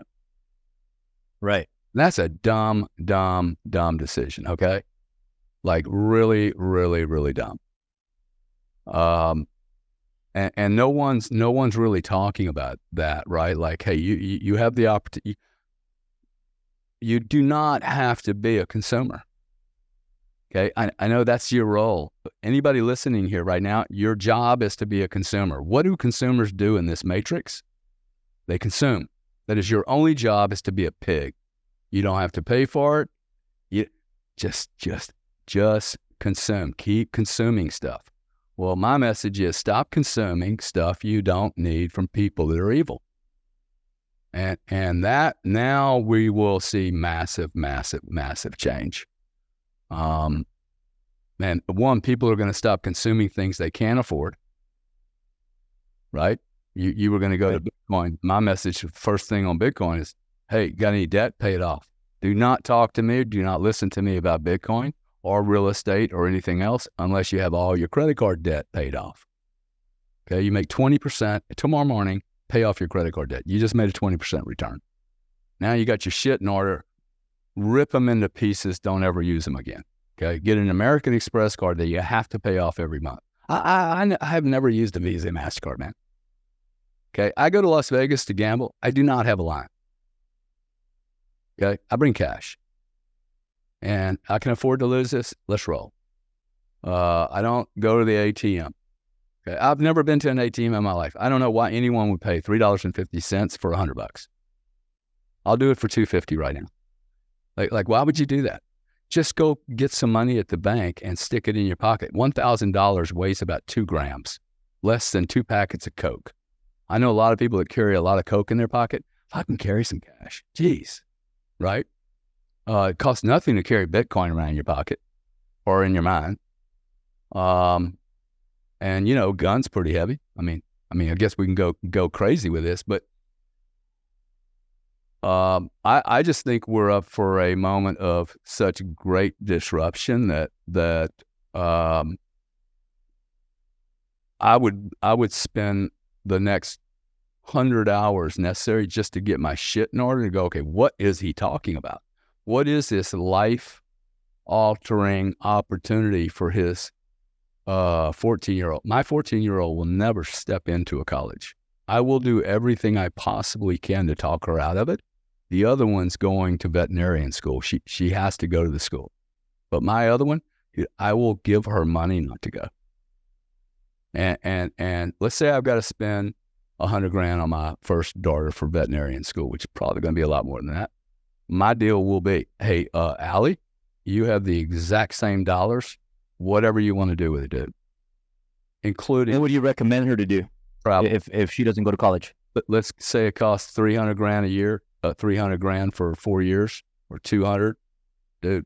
Divided by 4 years, you can travel the entire planet. You get a budget of $8,000 a month, and when it runs out, it runs out. You go, but I need you to see every country in the world. And hope. Well, why is that important? I heard a lot of people, not a lot of people, but I heard wise people that I respect talk about how important it is to travel other parts of the world and learn the culture and the differences in other parts of the world. And I know that I know it's very, very important. It's big. Why would you center to travel, and how much better is that than going to college? 32% of Americans have passports. In Europe, it's 99%, man. People move between borders all day long, and those borders have cultural differences in them. 1,000 years of history, wars, Napoleon, Alexander the Great, all these, great stories. When I went to London at the age of 20, I think I was 28 or 29, or 30, maybe 30, call it 30. Like I was living in Knightsbridge and next to Buckingham Palace. You know what it is for a kid from Lake Charles, Louisiana, in a refining town to literally be living next to Buckingham Palace and going, whoa, this family's been here a long time. Then you start looking at the history, and then you realize everything they have in the entire country has been stolen, pillaged, raped. I mean, literally, dude, everything. Okay, this has been the greatest warring country, the pirates. Okay, I learned lessons there from men that would look at me and go, hey, bro, you need to be careful here. You're in England. Yeah, what's the message there? This is an island. I'm like, huh? What do you mean, man? Island. But you asked the question. This is a really important thing for me, what I learned. He said, this is an island, Gary. Okay, the United Kingdom is an island. There's 1,000 years of these people being pirates. And when you, an outsider, come to their island with finite resources, they immediately go, this guy's coming here to take something from me, the very thing that they have been doing for centuries. Okay. Now, that was very, very important, and it explained to me why so many, 10 years, dude, I spent there, really became known for I did some really cool shit there that we don't have time for. But that lesson showed me why they asked me almost weekly when I was returning to America, hey, Gary, when you going back? Because they always see expats going back. When the American friends were in California were going, hey, man, when you coming back, man? Come on back, dude. We'd love to have you. So here's one country, monster. Hey, come on in, dude. We have infinite resources. We love talent. We love exciting people. England, get the fuck out of here, man. Get out of here, right? Now, I didn't make them wrong about it, but it was like an observation of, oh, wow, finite resources, right? Lots of history. So that's a monster lesson, okay? Like, I have more friends from Europe than I have from America, dude. Now, why would that be? I spent 10 years there. If I get in trouble, I'm calling 44, dude, plus 44, or my first 3 or 4 phone calls. Why? Because Europeans actually know how to develop really long-standing relationships. They're not so superficial as Americans. Hey, yeah, man, come on over to my house, right? Like any Sunday. How about this Sunday? Well, not this Sunday, but next Sunday. But come anytime, right? And then you do a big beer party, but there's no like really getting to know the peeps, right? It gets you out of your little frame, your little mindset, and dude, it gets you away from all the guys that don't want you to succeed, even if they don't know they don't want you to succeed. It may be just their ego going, hey, Albert, you don't have to work that hard, bro.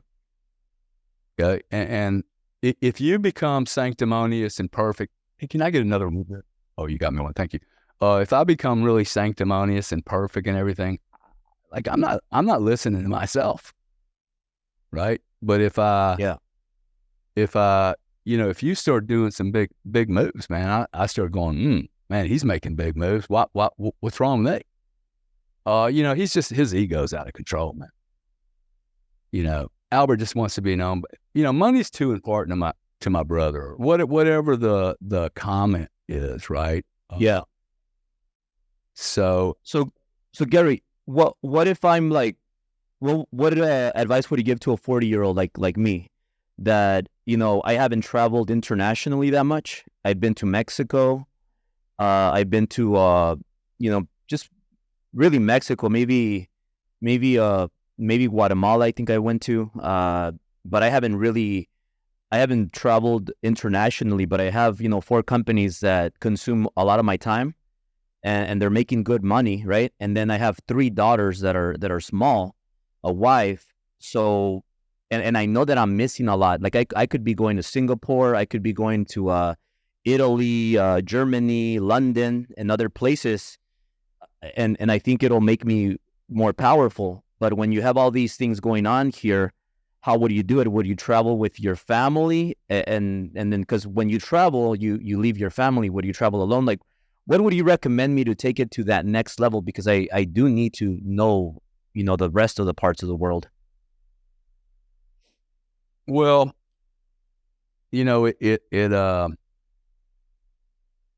mean, I think the first thing you're doing is you got yourself in a situation where the school system isn't telling you when you can travel. So this was a big bitch of mine, was like, hey, I have to go pick the kids up when the school decides it wants to do Easter. I mean, can't we just have a schedule? So first thing is, like, if you continue to do the homeschooling thing, you're going to find yourself with so much freedom, man. And then We are. yeah, totally. And then to me, like, I'm going skiing next week for up till Christmas. And truth is, if it weren't for the school, I would take them skiing in Utah. Then I'd get on a plane. We'd go to Verbier in Switzerland. I'd have them ski Italy, France, and Switzerland. And then we'd bounce over to somewhere else. And then they'd start their school, January the 16th, if they wanted to, with the teacher. Give the teacher a long holiday. The kids, we all go have, like, this is a great question, okay, that I try to ask. Yeah. Young bull like you, dude. Have you, and you can ask your wife for this one too. This is a good lock-in. Have you or anyone you have ever known paid too much for a great experience? I would say no, because a great experience is priceless. Bingo. And then you can just look at it. Hey, have you had enough great experiences? And the answer is always no. Like the same question to billionaires. Hey, man, you got enough great friends? Every one of them will say no. No to the great experiences. No, I haven't. I've never paid too much. And no, I do not have enough great friends. Well, how are you going to get to know a lot of great friends, dude? They're not in your neighborhood. You would have already met them. Right. You have the language. Look, you and I don't share the same common language, dude. I think you and I could be friends. You seem to be a cool cat. You care about your family. What you're going to do by that, you're going to, like, I've had my kids in banker meetings, dude, on the 57th floor of a room that was like 100 feet long. And she's reading a book and she's hearing, bankers talk about PE multiples and compressions and depression. And that's going to stick in her mind, dude. Okay. I just need my kids able to look at another human being, communicate. That's all I need for them. I do not need them to do anything other than to be able to communicate openly and honestly and know when there's danger around. And I think the only way you get that is through experience, is through me stopping in London when I see 2 faggots kissing each other, sticking their tongues down the throat, which, cool, I'm okay with that. I'm not okay with it in Piccadilly Square with my kids right in front of the museum, right? I'm like, so they come to me and go, oh, what's that about? I'm like, these 2 people are out of their fucking minds and they're confused. And that's the message to these children. Hey, they're just totally confused, because no natural human being would do that in front of kids, man. You just don't do that if you're. So dude, I think, you're already set up. The businesses now, that becomes a problem because, the business is an anchor. Right. But I don't think you're gonna do poorly by traveling around the world. If you and we have the ability now, like, I don't need to be anywhere. I can do any of this now from wherever I am. Yeah. And you touched on it earlier because that's what COVID did to everybody. Like it kind of brought awareness that, hey, you know what? We are in a different time now. Technology can take over and it could increase your margins for your companies. Oh, it most certainly will increase the margin, man. That's why I don't think they'll all go back. Look, this is a big problem. You asked a question. We never really confronted it, but you said, hey, is it commercial real estate? I suspect you have some commercial real estate or you're looking at it. I hate commercial real estate right now, by the way. Hate it. Hate it, hate it, hate it, unless you can buy it like my brother. If you can get the first phone call, awesome. I would. If you can't, I'd wait.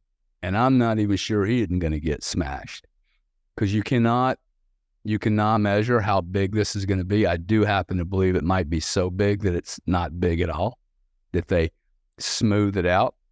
But there is no chance that Morgan Stanley or JP Morgan or Chase or Wells Fargo or Bank of America, when they come up for renewal on a $2.5 million worth of real estate for the next 10 years on CPI inflators, are going to sign up for 7 years, fixed rate, for the same amount of square footage they were using 2 years ago. No chance. Right. Austin, Facebook has an office in Austin that's completely brand new. So does Google. They're empty. Facebook just took a 149 million euro loss on property in England. We haven't even started to see this stuff like just reduce organically. And my point is, it has to reduce organically. If I'm working for Goldman Sachs, I can assure you I will be a top performer, and I will tell them, fuck off. I'm not coming into the office, dude. Look at my stats. This is the problem with that.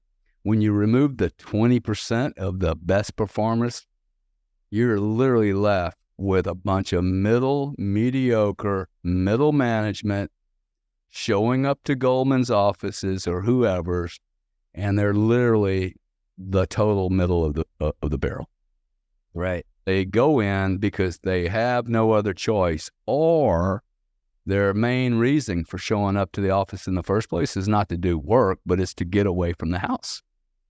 You ever 100%. had it work for you, bro, that he's just showing up to get away from the wife? People do this their whole lives, right? I just hate it here. I got to go do something else. So that's not a career, by the way. That's an avoidance thing, right? That's so that's my view on commercial real estate. It's going to have to go through some kind of rationalization because I think there's too much of it. Right. And then you mentioned something about private, like that you like being private, not public. Like, let's say there's other mortgage companies and other real estate companies, real estate brokerages, mortgage brokerages, and they're public. So they're bigger than me. They're public, but they also don't have as much freedom. I'm private, so I control everything. I'm 100% owner, and I control where the money goes, how I spend the money. I don't need permission slips from anybody. So how would I battle Goliath? Like, how would a little guy like me battle a Goliath that's public? Like, where would you attack to get bigger than them, or maybe not necessarily bigger than them, but just to have? You're not going to offend anyone if you're extremely bold. I wish someone would have told me that. Dude, the bold are rewarded. Period. Yeah. Like, go watch the Napoleon movie. It's not a great movie, but there was a moment when he had to make a decision.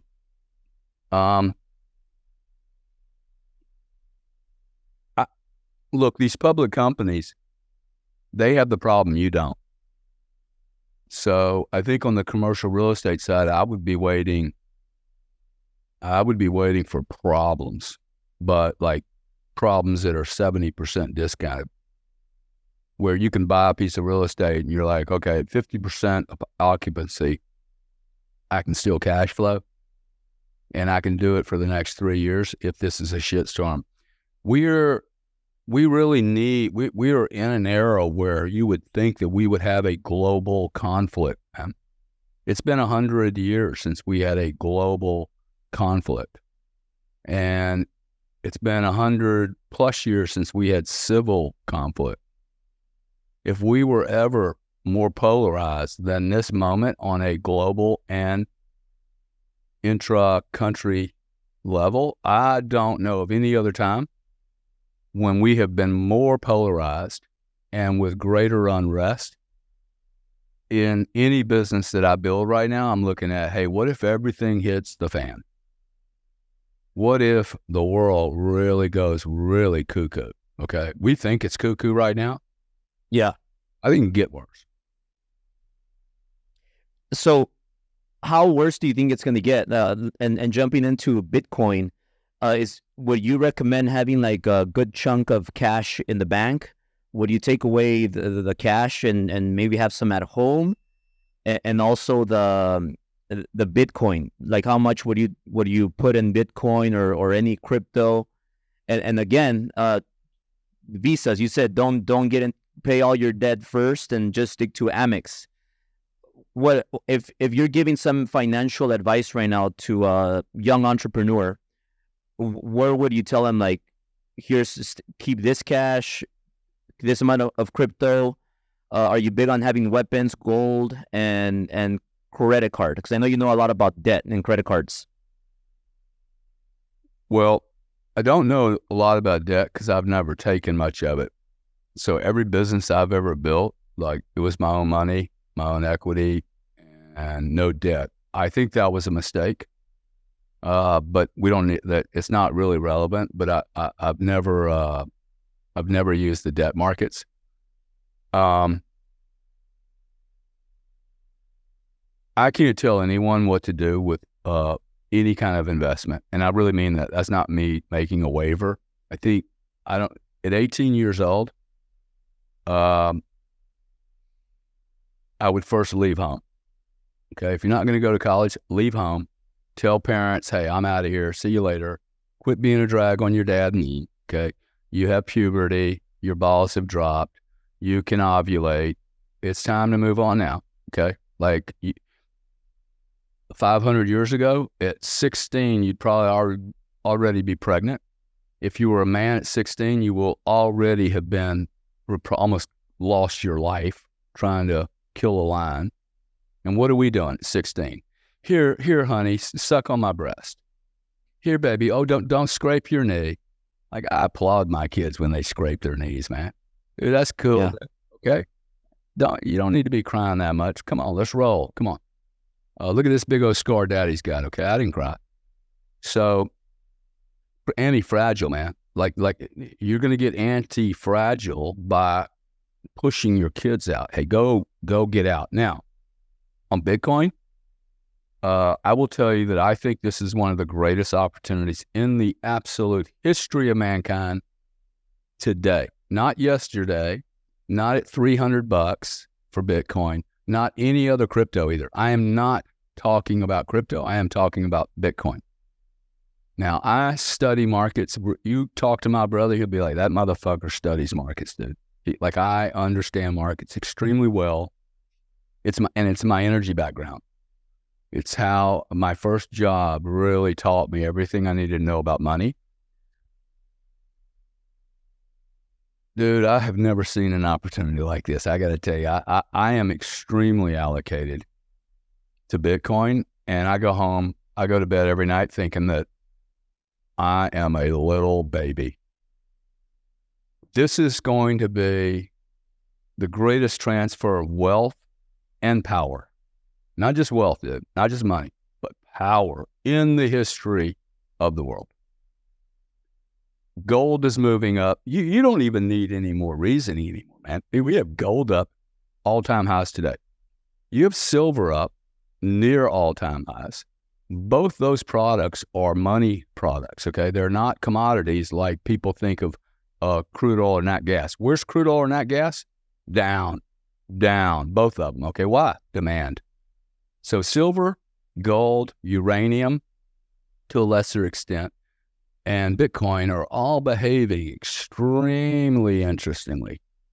Okay. Now, we just had a wipeout from $69,000 to 17 in about 8 months. And people like me who've been doing this their whole lives, and some guys on Wall Street all look at each other when we get together and we're like, what the fuck? I'm talking about guys my age and a little younger, okay? Like 5 guys with 300 years of experience on Wall Street. And we're like, dude, we've never seen a market like this where the sellers never sell. The price goes from 69 to 17 and these people never sell. They hold forever. Well, you've never seen a market like that. You've also never seen a market where it does not mean or matter what the U.S. government does, because this is not a U.S. government or U.S. product. It has nothing to do with the U.S. I wish they'd ban it, man. I so wish they'd ban it. And then I'm going to pick up my phone and go, hey, Goldman, give me your London desk, would you? I'll take 1,000 of those things, please. So it's not even going to stop anything. So the politicians, I've been doing this type of like lobby stuff, right? Regulatory stuff my whole life. You don't need any more regulatory clearance, dude. It is Katie bar the door. The only question is, when are they going to open the freaking gate? Okay, when they open the gate, Mass Mutual, which is a very large pension, not the largest by any stretch of the imagination, they just dumped $100 million into Bitcoin, dude. Okay, do you know what that allocation means to them? 0.0005%. Okay, they will deploy $1 billion before they're done and not even think about it. They'll be buying 500 wedges this year. I'll take 500 Bitcoin. Thank you.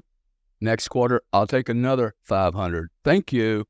And there will be 1,000 companies trying to do this and 1,000 families, okay, that want to preserve wealth. Imagine you're a Ukrainian princess. You're worth $18 billion of stolen money, war money, whatever kind of money you want, but it's in Ukraine. You can't get out. You really think they're not going to stick $5 million into Bitcoin and go, I'm moving, dude. I got a USB port. I'm out of here. For the exact same reason, you cannot buy a piece of real estate within 1 mile of Buckingham Palace in London.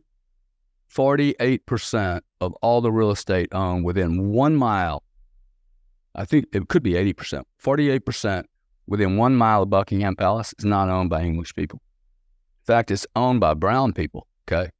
Russians, Middle Eastern. Why are they doing it? They're doing it because they're like, hey, look, one day the king is going to take all my shit. I'm going to move it to London. I don't care if the property values go up or not. The king cannot grab a $48 million home that no one lives in central London. Okay, so they've been doing this for years and years. Literally, if you go to London, you go to the most expensive restaurants in central London, there aren't any white people, dude.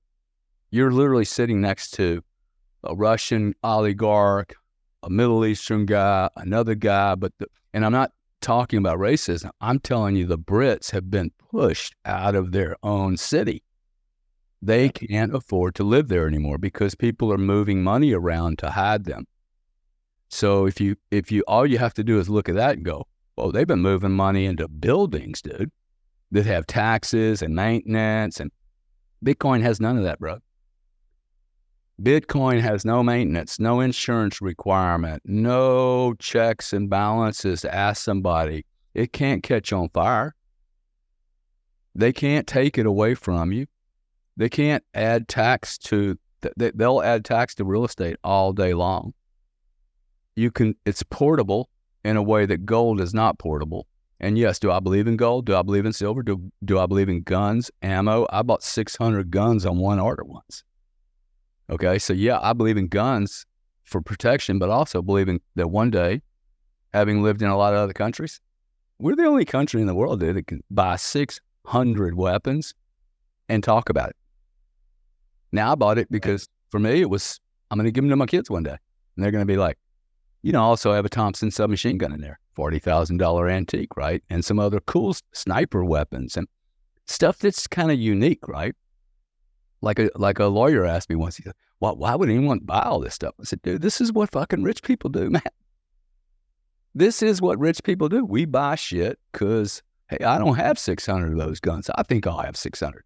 And this is my reasoning behind Bitcoin. Like, you got some really rich friends, right? You know, a couple guys that just, bro, you show them an original Nike shoe that fits them, they'll overpay for it all day long. They'll be like, there's only one of them? Dude, I'll take it. There's only 21 million Bitcoin, dude. 21 million Bitcoin. Only product ever like it's ever been made on planet Earth. What is the worst case of scenario for Bitcoin? You forget your password and you can go and retrieve it, or where do you see? Can they make more Bitcoin, or is that the limit? 21 million. 21 million is the limit programmatically. It's a pure code. It's been looked at, tested. Bitcoin is the most secure network in the world, using more computing power than any other computing source on the planet. There are 19 point some odd million that have already been issued. The truth is 21 million units of Bitcoin have already been issued. They use some really weird words like mining. What they really mean by mining is all of the coins are already sitting there. The difference in this versus crude oil or a real estate play is 19 have already been issued and they're in the market, right? They're in the market. Let's just say you and I are the only ones that own these. Dude, you have half of them, I have half of them. They're sitting either in a custodian with someone else who's managing those keys, or they're sitting on my wallet. And literally, all 19 million could sit on one little wallet.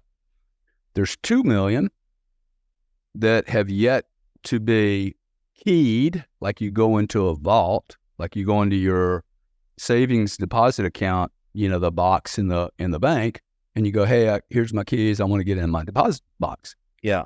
Those Bitcoin have yet to have keys. I'm just trying to explain it to people really basically, that can then release that Bitcoin in the market, okay?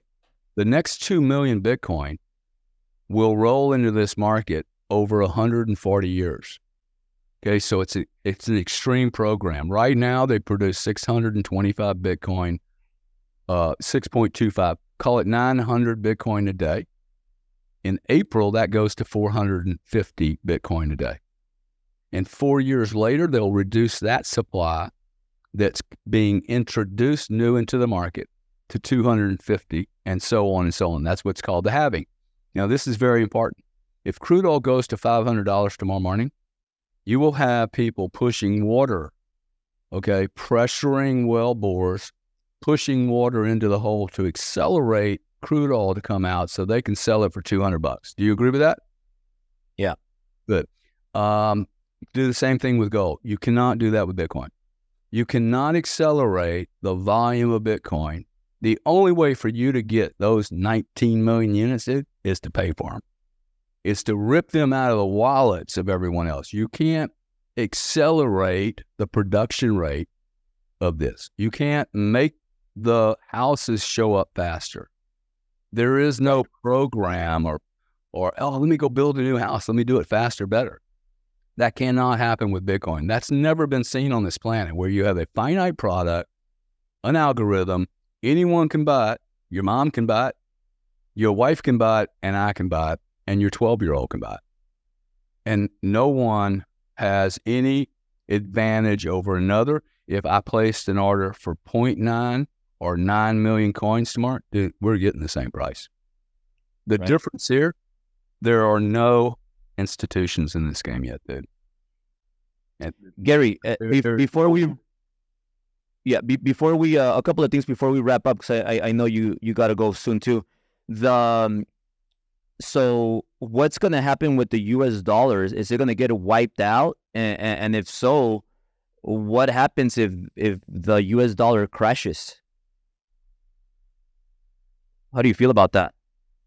All political currencies go to zero. The U.S. dollar will go to zero. For sure. You can say Gary Cardone said for sure the U.S. dollar will go to zero. It will follow the path of all 186 other currencies that have been created on this planet. The U.S. dollar is the oldest currency in the world, second to the UK pound sterling. The ruble is like number 6, dude, or number 5. And it was just produced like, I don't know, 4 or 5 years ago. All fiat money collapses.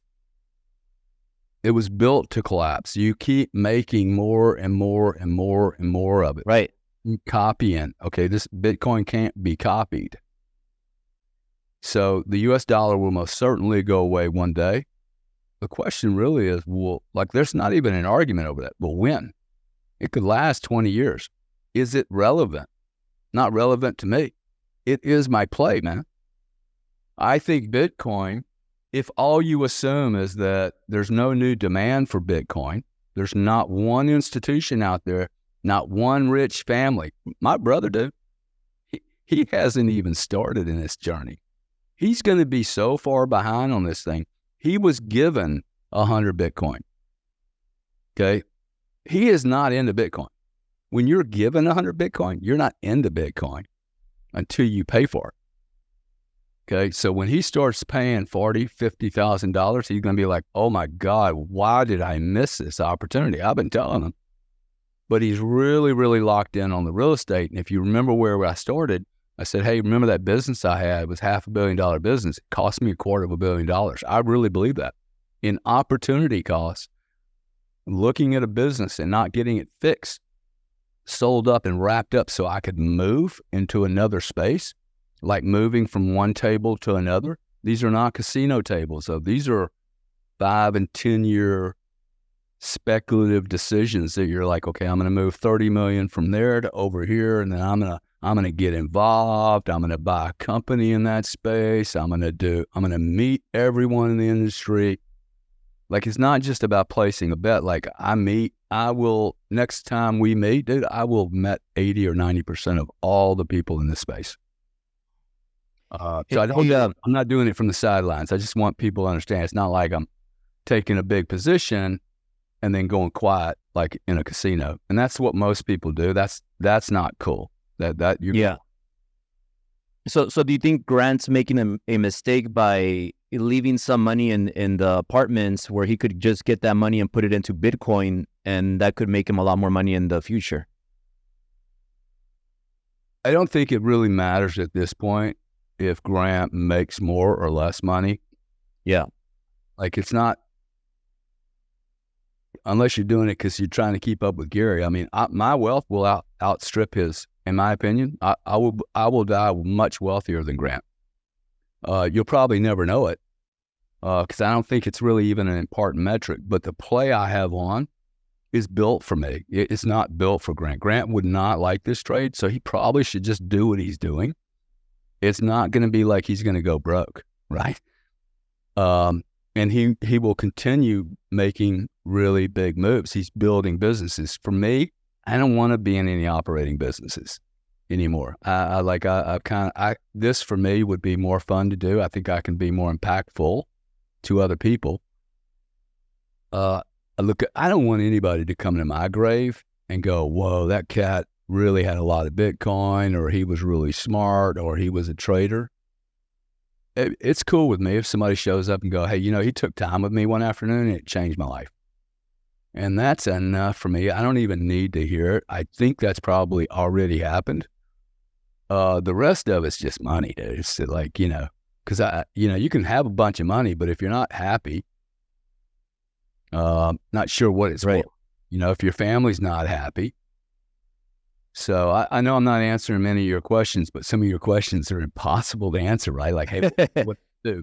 I would say, if you don't know anything about Bitcoin, and I would get off at zero, okay? I would go buy $100 on Coinbase and start playing with it. And not play with it, but like just start to understand it. And, but I would not mess with, and if you have any other coins and you don't have Bitcoin, sell the other coins and move into Bitcoin and deal with the core product first. And don't convince yourself buying something for 0.02 cents is a better play than buying something for 40 grand.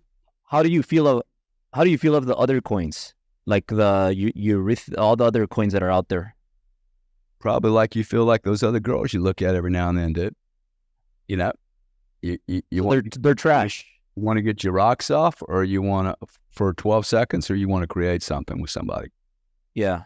So Bitcoin is definitely the place to go. Is that one of your big where you keep your wealth right now? One of the big ones, top things you do right now? Bitcoin? It's a big position, man. Yeah. It's not nearly big enough. Yeah. Where do you learn all of this, Gary? Like, do you do I know you said you read a lot of books. Is there like a specific training, or do you have who's your mentor right now? Do you still have a mentor? Because you're very you're one of the smartest people that I've talked to. So well, that's really kind of you. That's probably not deserved, but I've had a lot of experiences, and I've had a lot of experience in different industries, so that's really helpful. The cool thing about crypto is that for $50, dude, $50 a year, you can learn everything you want. First thing you do is go on YouTube and Google BTC white paper. Okay. It is a 25-minute YouTube video. It will literally take you through it. You don't even have to read. Read that. Put some money to work. $100, $500, $1,000, whatever gets your attention. Not on anything other than that. That play is going to challenge you what you think you know about money, and what you think you know about energy, and what you think you know about politics. And the cool thing about this little experiment is it pulls you down into geopolitics, local politics, money, energy, the value of humanity. Like, have you ever heard the word, or maybe your audience heard the word, that we're inflating the dollar? We're deflating, right? Well, this is a lie, okay? What they're doing is they're deflating human value, period. It's not about dollar devaluation, dude. It's about human devaluation. When you and I, this is a good, nice, rich experience for me and for you and I, hopefully for you. I cannot achieve this at McDonald's. I ain't gonna meet anybody like you at McDonald's, dude. Not a chance, okay? So our value, our convenience, the need to have everything at our fingertips really quick has destroyed value. Like, I am only interested in rich experiences, not a bunch of bullshit. Like, I hardly leave my house, dude. Like, I don't need to go to McDonald's, man. Where am I gonna go to meet some cool people? They're all here. Like, you can stick your pipe right into this tube. Got to figure out what value you bring. But I'm telling you that humanity is hurting badly, dude. Hurting. They're lost spiritually. They're lost in business. 92 to 98% of Americans are going to require their children to put them in the grave because they can't afford it. Something is massively wrong where the greatest country in the world, 90 to 95% of us die broke. And this isn't even about money. This is about, I ain't dying broke, dude. I don't want to be thought of as sucking the life out of my kids at the very end, right? Oh shit, I got to square up all dad's shit. That's not cool. So I think people are just like really hurting, and there's a window here for us to make a much bigger impact. And the money is merely my way of, for instance, I'd like to make $1 billion. Never wanted to make $1 billion in my life. You know why? Because I think I can get 2 other billionaires to put in $1 billion. Like, I'll put it all, dude. I will take all of it, and I want to go destroy the entire education system. I'll just build my own damn education system, okay? I find a guy like you. I'll go to Patrick Bet-David. Hey, man, I need $250 million. Are you committed or not? Let's roll, and let's make some noise. Okay, let's have everybody at school tomorrow not show up. How about all the students say, "Fuck you, dude, not going tomorrow." 1 million people. Let's see how the school system likes that, because you know what we learned, dude? What we learned is that you have to pay for school. In your case, you don't, because you said, "I'm out. I'm opting out, dude." Your buddies send people to a school thinking that they are required to have teachers there. They are not. It is a one-sided option for the teachers and the school. It is not an option for you. They'll end up sending a fucking note to the policeman if your kid doesn't show up enough, right? Right. So this is a moment, dude. This is a moment for somebody to stand up. It won't be me. It'll be a guy like you or maybe younger. And there's an Alexander the Great going to show up. There's going to be a Napoleon show up. There's going to be a leader. Like if I'm 40 years old like you, okay, clean up everything. I might need to consider politics. That's something I should have done. Well, what if you get killed though, or isn't it scary when you're a huge voice out there and you're doing what's right? And because the reason why my daughters didn't go to private school was because they were requiring for them to get vaccinated, and we tried a bunch of different private ones, and they needed vaccines. So that's why we decided like we're not going to vaccinate them, and we're just going to pay a teacher to come after school and teach our daughters at our house. And when you're a hero, bro. Yeah. I'll tell you right now, you're a freaking hero. Okay, most people didn't have the guts to do that. So, if this is the way I'm gonna go, I mean, I'm gonna go some way. So if somebody wants to stick a gun in my face, I mean, quite frankly, I'm stunned that Trump has made it this far. Yeah, it's actually encouraging me to go, hey, you can't shoot us all, dude. Can't shoot us all. See, we are the power, bro. But these people have been putting us in these frames where, hey, I don't like brown guys, man. Nah, no Mexicans for me. I'm an Italian wop dago, dude. Like, I think all this shit's bullshit, right? You've been called a spick all your life. Nobody. You don't really care, right? The nigs call each other nigs. You call me a wop and a dago, I don't care, dude. Call me a spick. You're just fucking around with me at the end of the day. We're the ones that the Dagos gave this name to us, right? The Italians. Yeah. It's like, God damn. I mean, how thin is everybody's skin here, right? Right. I can call you a queer. Like, dude, you are a queer. Y'all came up with the definition or a fag with. It's cool. Like I'm a weird guy. Dude. I am a weird guy. But as I get older, I notice that I'm becoming more authentic. Yeah, you don't give a shit. Well, I do care. No, I actually really, really care. But I think we actually need to be speaking really clearly to everyone.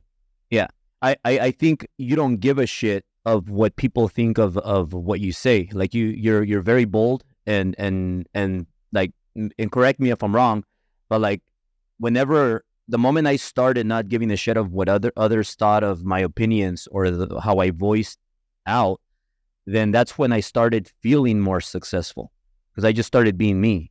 Right. That's what I'm not willing to prostitute the real me that God made or whatever made me. This is the real me. And yeah, closer to being the real me, I'm probably going to actually show up for the purpose that I was put here for. But if our voice is like this tiny, yeah, I'll say it to my wife, but I'm not going to say it to anybody else. It costs me some money. I mean, literally, I had people, hey, dude, what if it costs you some money?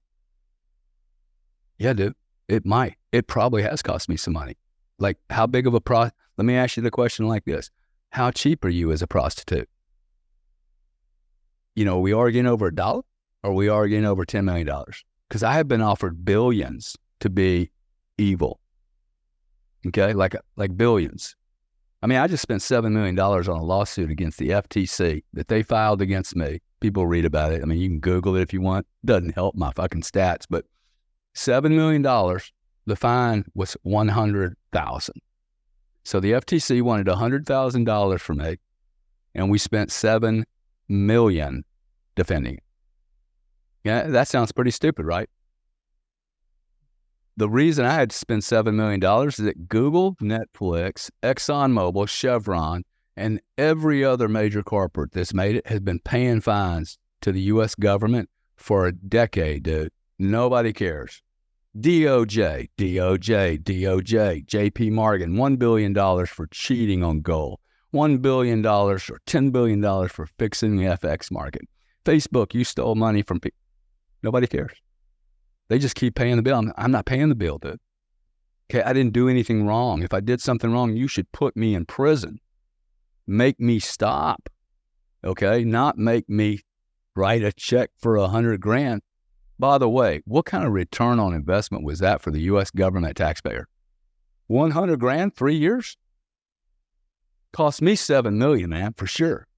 So now, why is that important? Ripple sued SEC. Coinbase sued the SEC. GBTC or Grayscale has sued the SEC. For the first time, large companies are saying, hey, overreach, foul. What does the Supreme Court do? The judge? The SEC is being capricious and discriminatory. Never in our history, dude, did we have a Department of Enforcement by our own judge system say our enforcement authorities are being capricious. And capricious means picking winners and losers, right? Like being like discriminating. Why? Because they started to fight back. And ExxonMobil and their shareholders have just been, hey, pay the fine, man. Pay the fine. Pay the fine. Guess what they do? They get bigger and bigger and bigger. So there's a lot of things going on. You have regulators that are supposed to take care of people like you and your family who are literally in bed with the big boys. The big boys get bigger and bigger and bigger. Then you have people like Meta show up. I mean, your community has been slaughtered with Facebook, dude. The trash that Facebook launched onto your and the Black community is disgusting. I mean, disgusting. And that they're able to continue making margins on this stuff and nobody wakes up to me and then steals everyone's data, okay? Their sexual preferences, their emotional content information, what they shop at, when they shop. And then they use that data to geo-target that very consumer and then turn them into a rat that gets into the, there's free cheese in every rat trap, right? That's the meta model. How do you combat that with Facebook, like messing up like our people and things like that? I have no social interaction with Facebook, and any moment I can talk about it, I express my thoughts that it's a piece of shit run by a piece of shit of a human being. There's no product there, man. Now Twitter, okay, this cat's trying. Like I have never been censored on Twitter. I talk exactly like this. Now, I'm not trying to create riots and everything, but I also don't get involved in any Palestinian shit, Israeli stuff, because I think they're all lying too. I mean, like, I don't know who was killed or not killed or who's doing what or who's involved. That's just another fucking argument that I don't even know why people are talking about it. Because, like, you're not in the argument. You weren't at the argument. You didn't see the fight. You don't have pictures of the fight. You have no proof other than some jack-off media guy telling you. Right? Like I have enough problems right here in my own home. If they want to blow each other up, I'm sorry, dude. I can't help you guys. Yeah. This is a great moment for a 40-year-old, dude. Anybody that's following you right now, like, you will be underestimating what you can do on this planet. If I never see you ever again, you as a human being are underestimating the opportunity that presents itself and that you are here for a reason. Like, you showed up in this part of the world at this time, this age, and I would get bolder, dude. I would get so much bigger and bolder. These are the mistakes I have made. I have suppressed my ability. I haven't thought big enough. I haven't been around big enough people, and I really underestimated what was getting ready to happen. What's happening right now, my goal and role is to encourage guys with, 600 horsepower under the hood, and they've only ever really gotten to using 300, if you know what I mean. Like, it's right. Like, dude, like at 300, it starts to feel a little, well, guess what? You just got to get through it, right? And then it gets smooth again. Right. And that's what I would do, dude. I'd surround myself with giants of people that can help me be really great and awesome. Yeah. And I have a couple billionaire friends. I have a few 100 million people. So I'm being very selective where my time is spent, because time is the most valuable thing, and it will definitely not be the last time you see me. So I hope to see you very soon. And also Gary, just two last things before I let you go. Number one, you mentioned that you spend most of your time at home. why is that? And also, what is your typical schedule Monday through Friday and the weekends? Like, what does Gary do all day, Monday through Sunday? Wow, man. I stay home a lot because I actually, before when COVID was hitting, I came and bought something that I literally bought it and said, hey, I'll be able to do everything here. So when I say I stay home a lot, but like when Vivek came by, he came to my house. I have 4 big events here every year. I don't go to a hotel. I do it here. And it's a really unique spot. Spiritually for me, it's really, really magical because I need to be around. Like I'm barefooted most every day. A little bit like a hippie, maybe.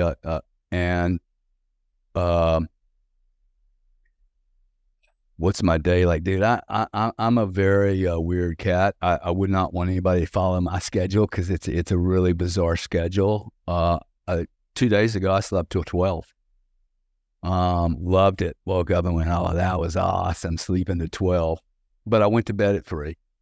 So I do a lot of stuff at night. Have gone through phases over my career where I wake up really, really early and I work long, or like now when I'm back in the States, I seem to want to stay up late, wake up late. And I stay focused on things that are that are good for my mind. Like I try to reduce the amount of action I take. That's going to be really weird for hearing from a Cardone, but like this weekend, I probably had 3 conversations. Didn't leave the house. 3 conversations. That's it. Like no emails. No. I had 2 guys come over for a birthday lunch, and I saw no one. I stayed here. I painted. Studied markets. Did some. You know, I like. Is it okay to think? I think thinking is grossly underdone. Right. And also thinking in a way, thinking out loud. You know, like sometimes I debate ideas. People think I'm being argumentative. I'm actually begging for someone to tell me how I'm wrong. Because I hate it when I'm like, dude, I know I'm right. Okay, I want someone to go, well, you could break down here, here, and here. So I'll have debates with people that I do or don't like simply for the intellectual stimulation. But I am trying to listen a lot. I have made a lot of mistakes in my life. Okay. Some that are like, they've cost me a lot more than just money. And, I think that's because maybe I wasn't thoughtful enough or I couldn't confront enough. Now, if you see my life, dude, you're going to look at it. Dude, if you made a bunch of mistakes, I want some of that shit. And I'm not trying to be perfect, but there's some things that just like I went, oh, how did I make that mistake? I'm not a big victim. I'm not a big blamer. When I have a problem like this last marriage and the business, I had to look at myself and go, I had enough data to go. You would easily have gone, well, she's just crazy. Look, I made a decision to get involved with this person. Okay. I made the decision. Nobody forced me. She didn't pin me down to the bed and impregnate herself. Right. I did it. And so there's just things that, like, for me, the money is not important to me, bro. Money is dumb. Okay? Yeah. It's not, it's cool. I mean, I'd rather have it than not have it, but I've always had it. I've always had enough. I went through 2008. I was illiquid like you were. I didn't die to it. I didn't care if the stocks went down. My life didn't really change that much. I don't care if the stock market goes down 50%. I'm not invested in the stock market. Fuck it. Okay. Cool. Let it go down. I'm worried about stuff like, hey, you're 40 and am I going to be able to just travel around the world and not be hassled? You know, do I have to go through London and show them some kind of report or a biometric or whatever? These are the things I'm really concerned about. that you won't even be able to go to Italy, dude, without your kids getting, a probe. That's scary. Okay. That is scary. That's why I think we all need to get our voice now, because the voices are showing up, dude. The voices are showing up because there's 22 million people in Europe looking for a home right now. 22 million people, and they're girls, they're little boys, and their moms. They've been blown to pieces. Their families have been blown to pieces. 22 million people are getting ready to walk through all those countries in Europe and expect to have hospitals, food, and housing. Figure that one out. They're already broke. And they're getting ready to do the same thing with everything that's going on north and south of us. This is a plan. Like I see, I'm a bright guy.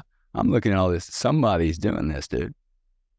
Someone is actively doing this. Otherwise, they're the dumbest people in the history of mankind. So if they're that dumb, let's not vote for them again. And if they're not that dumb, they're evil, dude. This is really evil. You can only explain this by one of those polarized responses. They're either dumber than the dumbest thing that's ever existed in the history of mankind, or they are evil as shit. This is a plan, and it looks like a plan they made. Those two pipelines in Norway, crossing the European border, they did not blow up just by themselves, okay? They just blew up. I mean, no, they did not blow up by themselves. There's a dam in the Ukraine that's, nobody even talks about. It was blown up. That did not get blown up by itself. Yeah. It was a great conversation, Gary. Very happy that we made this happen. A billionaire friend, he told me that the future, because I asked him for advice on the mortgage company or my real estate company. He said, hey, you shouldn't have that big of an office space. You should get a big house and run your operations from your house. And there's more detail to that, but it was weird because you said something similar. And also with the virtual world right now, where you could do a lot more virtual, cut a lot of cost and a lot of different things. Like I got so many ideas here. So I really want to thank you for this. It was very valuable to all my people here from our Driven community to see this, learn this from you.